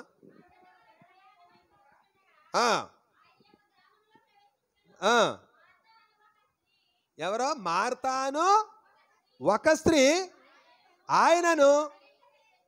ఆగండి, ఎవరిల్లు అది? మార్త ఇల్లు. నీ ఇల్లు నీ ఇష్టం, మీ ఇల్లు మీ ఇష్టం, మీ ఇష్టం వచ్చినట్టు ఉంటారు అందులో. ఇప్పుడు నీకు నచ్చినట్టుగా చేయించుకుంటావా డెకరేషన్? మాకు నచ్చినట్టు చేస్తావా? మరి నచ్చిన కలర్ వేయించుకుంటావా? ఊరోళ్ళందరూ నచ్చిన కలర్ వేయించుకుంటారా? ఇలాగెండండి అమ్మా, ఇలా తలకాయలు ఎలాగెట్టండి. ఒక ఇల్లు ఓపెన్ చేయడానికి వెళ్ళాను నేను. మంచి డెకరేషన్ అన్నమాట, ఆల్టెక్ బిల్డింగ్. ఓపెనింగ్ అయిపోయింది, వాకింగ్ చెప్పాలన్నమాట. ఇంత అందంగా మీకు నచ్చిన కలర్ వేయించుకున్నారు కదా, ఇంత అందంగా టైల్స్ వేయించుకున్నారు కదా, కిచెన్ ఇంత అందంగా మోడల్గా కట్టించుకున్నారు కదా, మీకు నచ్చిన మట్టుగా ఇంతగా కట్టించుకున్నప్పుడు మరి మీ హృదయం కూడా దేవుడికి నచ్చినట్టుగా ఎందుకు డెకరేషన్ చేసుకోలేకపోతున్నారు అన్న. ఇరిగిపోయిన అందరికీ నాళ్ళు దేవుని సొత్తు చెప్ప. భౌతికమైన గృహము నీకు నచ్చిన కలర్లు ఎంచుకున్నావు, నచ్చినట్టుగా టైల్స్ ఎంచుకున్నావు, ఓకే, దేవుడు సహాయం చేశాడు. కానీ మరి ఆయన నీ ఇంట్లో ఉండాలి కదా, మరి నీ ఇల్లు చెత్తతో ఉంటుందా? దేవుడికి నచ్చినట్టు అలంకారాలు మీ దగ్గర ఉండాలి కదా, ఆయన మీ హృదయంలో ఉండే విధంగా మీ ఇల్లు శుద్ధం చేసుకోవాలి కదా. ఇప్పుడు మార్త తనకి నచ్చినట్టుగా ప్రవర్తిస్తుంది ఇంట్లో. ఎవరు చేర్చుకున్నా? యేసు ప్రభుని చేర్చుకున్న యేసుక్రీస్తు ప్రభు వారిని అక్కడ చిత్తానికి కానీ మాటకు లోబట్లేదు. తన ఒపీనియన్ ఎలాగుంటే అలా నడుస్తుంది అక్కడ. అందుకే మళ్ళీ వచ్చి అంటుంది, నీకు చింత లేదా? ఎవరిని పిలిచింది? ఎవరు? ఎందుకు పిలిచిందో ఏంటో వైనం లేదు. వెళ్ళిపోయామా ఏం పనులు చేసుకుంటూ చేసుకుని మరలా యేసు ప్రభు వారిని ఉంటుంది, నీకు చింత లేదా? నేను ఒక్క మనిషినే పని చేసుకుంటే నా సిస్టర్ని దగ్గర పెట్టుకుని ఊసలాడతావా? నేను ఒక్కదాన్ని చేసుకున్నప్పుడు నా సహోదరుని పంపాలి కదా నువ్వు. అంటే దేవుడికి సలహాలు ఇచ్చే విధంగా ఉన్నావు, కానీ దేవుని సలహా నువ్వు తీసుకునేలాగా లేవా. ఈనాడు అనేక మంది క్రైస్తవులు ఎలాగొన్నారు? మీ కోరికలు కోరుతున్నారు మీరు యేసు ప్రభు వారిని. నాకు అది నచ్చింది ఇయ్యే అంటున్నావా తప్ప నీకు నచ్చింది ఏదో నాకు ఏమని అడగట్లేదు. మీరు దేవుని స్తుతి చెప్పాలి. హల్లెలూయా. అందుకే ఆమెతో మార్తా మార్తా అంటే 2 సార్లు మాట్లాడాడు, వార్నింగ్ ఇచ్చాడు అనమాట. అయ్యో మార్తా, నీకు ఎన్ని చెప్పినా బుర్ర ఎక్కట్లేదు నీకు. అనేకమైన పనుల గురించి ఏం చేశావు నువ్వు? అసలు నీ పనుల భారం నా మీద మోపమంటే నా మీద మోపకుండా నీ అంతటి నువ్వే బాధపడితే మరి నీకు వేదన తక్కువ రాకపోతే ఏమొస్తుంది? ఈరోజు యేసుని కలుగున్న మీరు ఏం చేస్తున్నారు? మీరు మీ పెత్తనాలన్నీ చేస్తారు. మీరు అన్నీ అయిపోయినారు తప్ప, పాస్టర్ గారండి మా పిల్లడికి జ్వరం తగ్గట్లేదండి, మా పిల్లకే గాలెట్టుకుని ఏడిపోతుందండి. అప్పుడే వెళ్ళవలసిన చోటుకి వెళ్ళిపోయావు, కట్టవలసి అన్నీ కట్టేశావు, ఇప్పుడు లాస్ట్ అన్నీ అయిపోయి. దయచేసి వినండి, మొట్టమొదటగా ఫస్ట్ ప్రయారిటీ ఎవరికి ఇవ్వాలి? పిలిచావు కదా, ప్రభు అన్నావు కదా. ప్రభు అంటే అందరికంటే గొప్పోడండి, పైన ఉన్నవాడు అధికారైనా. అలాంటి ఆయన తెచ్చుకుని ఆయన పక్కన పెట్టి నువ్వు సలహా ఇయ్యి, నువ్వు హెల్ప్ చేయి, ఆమెను రమ్మని చెప్పు అని ఆయన నువ్వు కమాండ్ చేసే స్థితికి వెళ్ళిపోయావు. ఇల్లు నీదైనంత మాత్రాన నీ ఇష్టం వచ్చినట్టుగా మాట్లాడతావు ఇంట్లోకి వచ్చే వాళ్ళతోటి. ఈ ఇల్లు కట్టడానికి, ఈ ఇల్లు అవ్వడానికి ఎవరు సలహా, ఎవరు కృప? యెహోవా ఇల్లు కట్టించిన ఎడల దాని కట్టువారి ప్రయాసము. ఆయన కృప వల్ల నీకు ఇల్లు అవుతే ఈ ఇంటికి అధిపతి ఎవరిని పెట్టాలి? యేసయ్య అధికారానికి లోబడాలి. మీరు దేవుని స్తోత్రం చెప్ప. అందుకే ఆయనకి మీరు సరెండర్ అవ్వండి. ఆయన ప్రేమించి ఏది ఇస్తే అది మీకు ఆశీర్వాదం. దేవుని స్తోత్రం చెప్ప. ఇప్పుడు ప్రేమించి ఇచ్చిన మన్నా వీళ్ళకి ఏమైంది? బాధపడుతున్న వారి మూలుగులు విని మిమ్మల్ని పాలు తేనెలు ప్రవహించే దేశానికి మిమ్మల్ని తీసుకెళ్తాను, మీ దుఃఖము మీ ఏడుపు అన్నీ నాకు వినబడ్డాయి అని దేవుడే దిగొచ్చి వారిని మోసే ద్వారా ఎక్కడ తీసుకెళ్తున్నాడు? కనాన్ దేశం తీసుకెళ్ళడానికి ఐగుప్తు నుండి విడుదల పొందారు. అరణ్యంలో ప్రయాణం చేస్తుంటే వీళ్ళకి ఏమి జ్ఞాపం అవుతున్నాయంట? మాంసం జ్ఞాపం అవుతుందంట, కీరకాయలు జ్ఞాపం వస్తున్నాయంట, చేపలు గుర్తొస్తున్నాయంట, ఉల్లిపాయలంట, ఆలుగడ్డలంట. ఇవన్నీ రక్షణ పొందిన ఒక విశ్వాసికి ఈ శరీర సంబంధమైన కోరికలుంటే మనం ఆత్మీయంగా చచ్చినట్టే లెక్క. నీ ఆలోచన విధానం, నీ ఆత్మీయ యొక్క డెప్త్ ఎలా ఉండాలో తెలిసిన? పరలోక సంబంధమైనటువంటి ఈవుల కొరకు నువ్వేం చేయాలి? పైనున్న వాటి మీదనే మనసుంచాలి, భూ సంబంధమైన వాటి మీద మనసుంచకూడదు. విడుదల పొందారు ఈనాడు అనేక మంది క్రైస్తవులు, రక్షణ పొందారు చాలా మంది క్రైస్తవులు. పాపం నుండి విడుదల పొంది నీవు మళ్ళీ మాసముఖ కావాలా అంటే నీ యొక్క లైఫ్ ఎక్కడికి వెళ్ళిపోయింది? మళ్ళీ నీ మైండ్ యేసును రక్షకుడుగా అంగీకరించక ముందు నీ బతుకు ఎలాగుంది? ఐగుప్తు అనే పాపంలో ఉంది కదా. ఆ పాపపు తలంపులే, పాపపు ఆలోచనలే, ఆ శరీర సంబంధమైనటువంటి కోరికలే యేసులోకి వచ్చిన అయ్యే ఉంటున్నాయి కనుక అవి మీ జీవితాన్ని చాలా డిస్టర్బ్ చేస్తాయి. దేవుని స్తుతి చెప్పాలి. హల్లెలూయా. అందుకే వాళ్ళు అలాగా ఎప్పుడైతే ఆయాసపడ్డారో వాళ్ళ మధ్య ప్రభు ఉన్నాడు. హలో, వాళ్ళతో కూడా యేసుప్రభు దేవుడు వస్తున్నాడమ్మా, వదిలేసాడు అనుకుంటున్నారండి. సంఖ్యాకాండం 35-34 చదవం. సంఖ్యాకాండం 35 అధ్యాయం 33-34 వచనాలు ముగిస్తాను.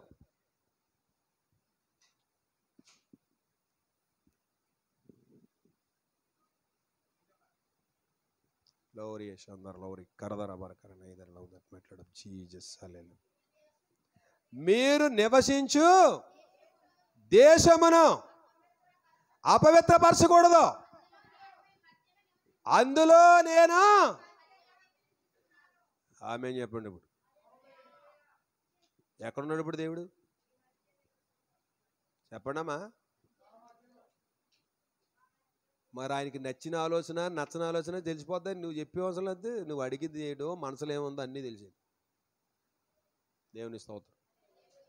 అందుకే కోపం రగులుకుంది, మంట మండించాడు ఒక మూలనే.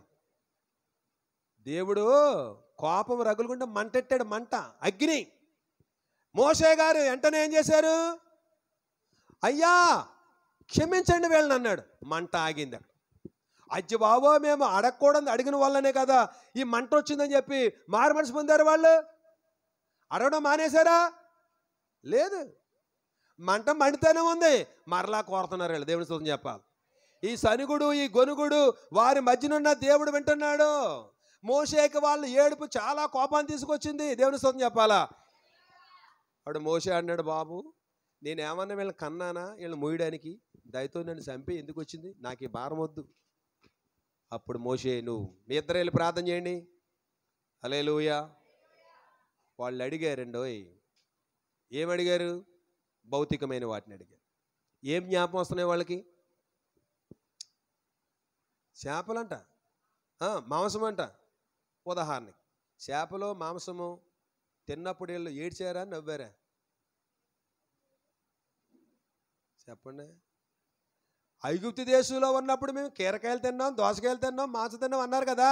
అప్పుడు వీళ్ళు ఏడ్చారా నవ్వారా? మరి ఏడ్చేదే మళ్ళీ ఇంకా ఏడిపించలేక ఎందుకు వీళ్ళకి? దాని నుండి విడిపించాడు. ఏడుపు నుండి దేవుడు ఏం చేశాడు? విడిపించినప్పుడు సంతోషంగా ఉండే వాటిని అడుగుతావా, ఇంకా దుఃఖంలోకి వెళ్ళి అడుగుతారు మీరు? హల్లెలూయా. అప్పుడు అన్నాడు, వాళ్ళు నిన్ను కాదు విసర్జిస్తా, నన్ను. ఎవరిని? మోసే. వాళ్ళు నిన్ను కాదయ్యా, నన్ను. నన్ను రిజెక్ట్ చేశారు వీళ్ళు, నన్ను దుఃఖపరుస్తున్నారు వీళ్ళు. నీ దేవుడు అసమర్థుడు కాదు, వాళ్ళకి కావాల్సిన మాంసం నేను ఇస్తాను, వెళ్ళి ప్రార్థన చేయండి. దేవుని స్తోత్రం చెప్పాలి మీరు. హల్లెలూయా. ఇచ్చేసాడు. తక్కువ మంది వాళ్ళ 6 లక్షల మంది అమ్మా, స్త్రీలు పిల్లలు కాకుండా 6 లక్షల మంది అంట. 20 లక్షలు అంటున్నారు. మరి మొత్తం టోటల్ జనాభా ఒక 20 లక్షలు ఉంటారంట. అంతమందికి ఎన్ని పూరెడి పిట్టలు కావాలి? హల్లెలూయా. నాశనం అయిపోయే ఈ భౌతికమైన అడుగుతున్నావు కానీ నిత్యము యుగయుగాలు ఆయన సన్నిధిలో ఉండే నాకు రక్షణ కావాలి నాయనా, నాకు అభిషేకం కావాలి ప్రభువా, నీ ముఖదర్శనం కావాలి నాయనా, నా పాపక్షేమాపణ కావాలి ప్రభువా, నా పాపం నుండి నన్ను విడిపించమని అడగట్లేదు.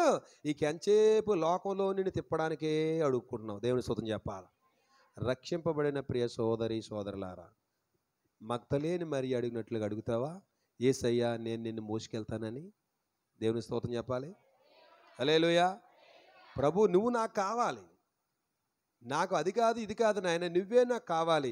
యేసుక్రీస్తు ప్రభువే నీలో ఉంటే నీతో ఉంటే నీకు మరలా ఏది అవసరం ఉంటుంది? నీకు సమస్తము ఆయన నుండే నీకు వస్తుంది కదా. దేవుని స్తోత్రం చెప్పాలి. హల్లెలూయా. అందుకని సిలువ మీద ఉన్న దొంగ లోకా సువార్త 23:41లో యేసు ప్రభువు న్యామాన్ని బతిమాలి విజ్ఞాపన చేశాడు తెలుసా? ఏమని అడిగాడు ఆయన? ప్రభువా నన్ను సిలువ మీద నుంచి కిందకు దింపునాయనా, మరలా నాకు ఆయుషీనైనా, ఇన్ని దొంగతనాలు చేశాను కదా, ఇంకా పెద్ద పెద్ద దొంగతనాలు చేసేలాగా నాకు అని అడిగాడా? చెప్పండమ్మా.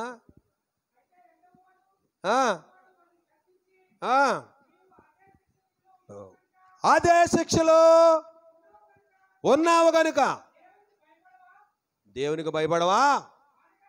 మనకైతే ఇది న్యాయమే. మనము చేసిన వాటికి తగిన ఫలము పొందుతున్నాం. కానీ ఈయన ఏ తప్పిదము చెయ్యలేదని చెప్పి ఆయనను చూసి, యేసు నీవు నీ రాజ్యములో వచ్చుచున్నప్పుడు నన్ను జ్ఞాపకము చేసుకొనమనెను. ఆమేన్. అప్పుడు యేసయ్య ఏమన్నాడు? అందుకైన వానితో, నేడు నీవు నాతో కూడా పరదైసులో ఉందువని నిశ్చయముగా నీతో చెప్పు. చప్పట కూడా మైపరచాల. హల్లెలూయా. నేడే అంటే నేడే రక్షణ. హలో, నేడే అంటే ఈరోజే రక్షణ. ఈ రోజు నీకు పశ్చాత్తాపం వస్తే, ఈ రోజు నీకు మారు మనసు వస్తే, ఈ రోజే బాప్తిసం నీకు. మా ఆయన్ని అడిగొస్తానండి, మా అత్తగారిని అడిగొస్తానండి, వాళ్ళు వెళ్ళమంటే తీసుకుంటాను, వద్దంటే మానేస్తాను. మొన్న ఒక ఆవిడ అంటుంది, వాక్యం చెప్పముందు అన్నదంట, బాప్తిసం పొందామంటే ఆమె తర్వాత చూద్దామన్నదంట. వాక్యం విన్నప్పటికి అంటుకున్నట్టుంది, ఆవిడికి మార్పు వచ్చింది. అయ్యగారు నేను బాప్తిసం పొందేస్తున్నాను. ఎక్కడ? కొత్తపేట. ఆయన పేరు సిద్ధులు శాంతరాజు గారి చర్చిలో. అయితే పొందేయమ్మా అన్నాడట. అనగానే ఏం చేశారనుకుంటున్నారు మీరు? భర్తకు ఫోన్ చేసిందంటే హైదరాబాద్లో ఉన్నాడంట. అయ్యగారు ఏమంటే నేను బాప్తిసం పొందానంటే, ఇదిగో రేపు పిల్లకి కాళ్ళు కడగాలి కదా అన్నాడంట ఆయన. అంటే ఇప్పుడు ఏమైపోయింది అడ్డం? ఆమె పొందలేదు, వేరే సంఘం నుంచి వచ్చిన వాళ్ళు ఇద్దరు బాప్తిసం పొందారు, కొత్త వాళ్ళు. దేవుని స్తోత్రం చెప్పాలి మీరు. హల్లెలూయా. సిలువ మీద దొంగ నన్ను కిందకి దింపవయ్యా, మరలా నేను గజ దొంగనైపోవాలి, నేను మంచి ప్రొఫెషన్ కిల్లర్ అయిపోవాలని అన్నాడా? నా పాపం ఏంటో నాకు తెలుసు, నువ్వు ఏ తప్పిదం లేదని నేను గ్రహించాను. ఆయన గ్రహింపు వచ్చింది, వాడి పశ్చాత్తాపం వచ్చింది, మారు మనసు వచ్చింది. ఇప్పుడు ఏం కోరుకున్నాడు? నీవెక్కడుంటే నేను అక్కడ ఉంటానని కోరు. మరి మీరు ఎక్కడ ఉండాలనుకుంటున్నారు ఈ రాత్రి? ఏసు ఎక్కడుంటే అక్కడికి వెళ్ళిందా మరియమ్మ? లేదా? నువ్వే నాకు కావాలని. ఆ ఏడుపుకి ఒక అర్థం ఉంది. మీరు ఏడ్చే ఏడుపుకి అర్థం ఉందా? మీరు కార్చే కన్నీరుకి విలువ ఉందా? ఏది చూస్తున్నాడు. ఆయన చూసేలాగా మనం ఏడాలి, ఆయన వినేలాగా మన ప్రార్థన ఉండాలంటే మనలో ఉన్న వ్యతిరేకమైన వాటిని ఏం చేయాలి? తీసేసుకోవాలి. అప్పుడే దేవుడు నీ నా ప్రార్థన ఆలకించి ఈ ఉపవాసానికి ఒక అర్థం అనేది ఏంటో నీకు తెలుస్తుంది. దేవుని స్తుతి చెప్ప.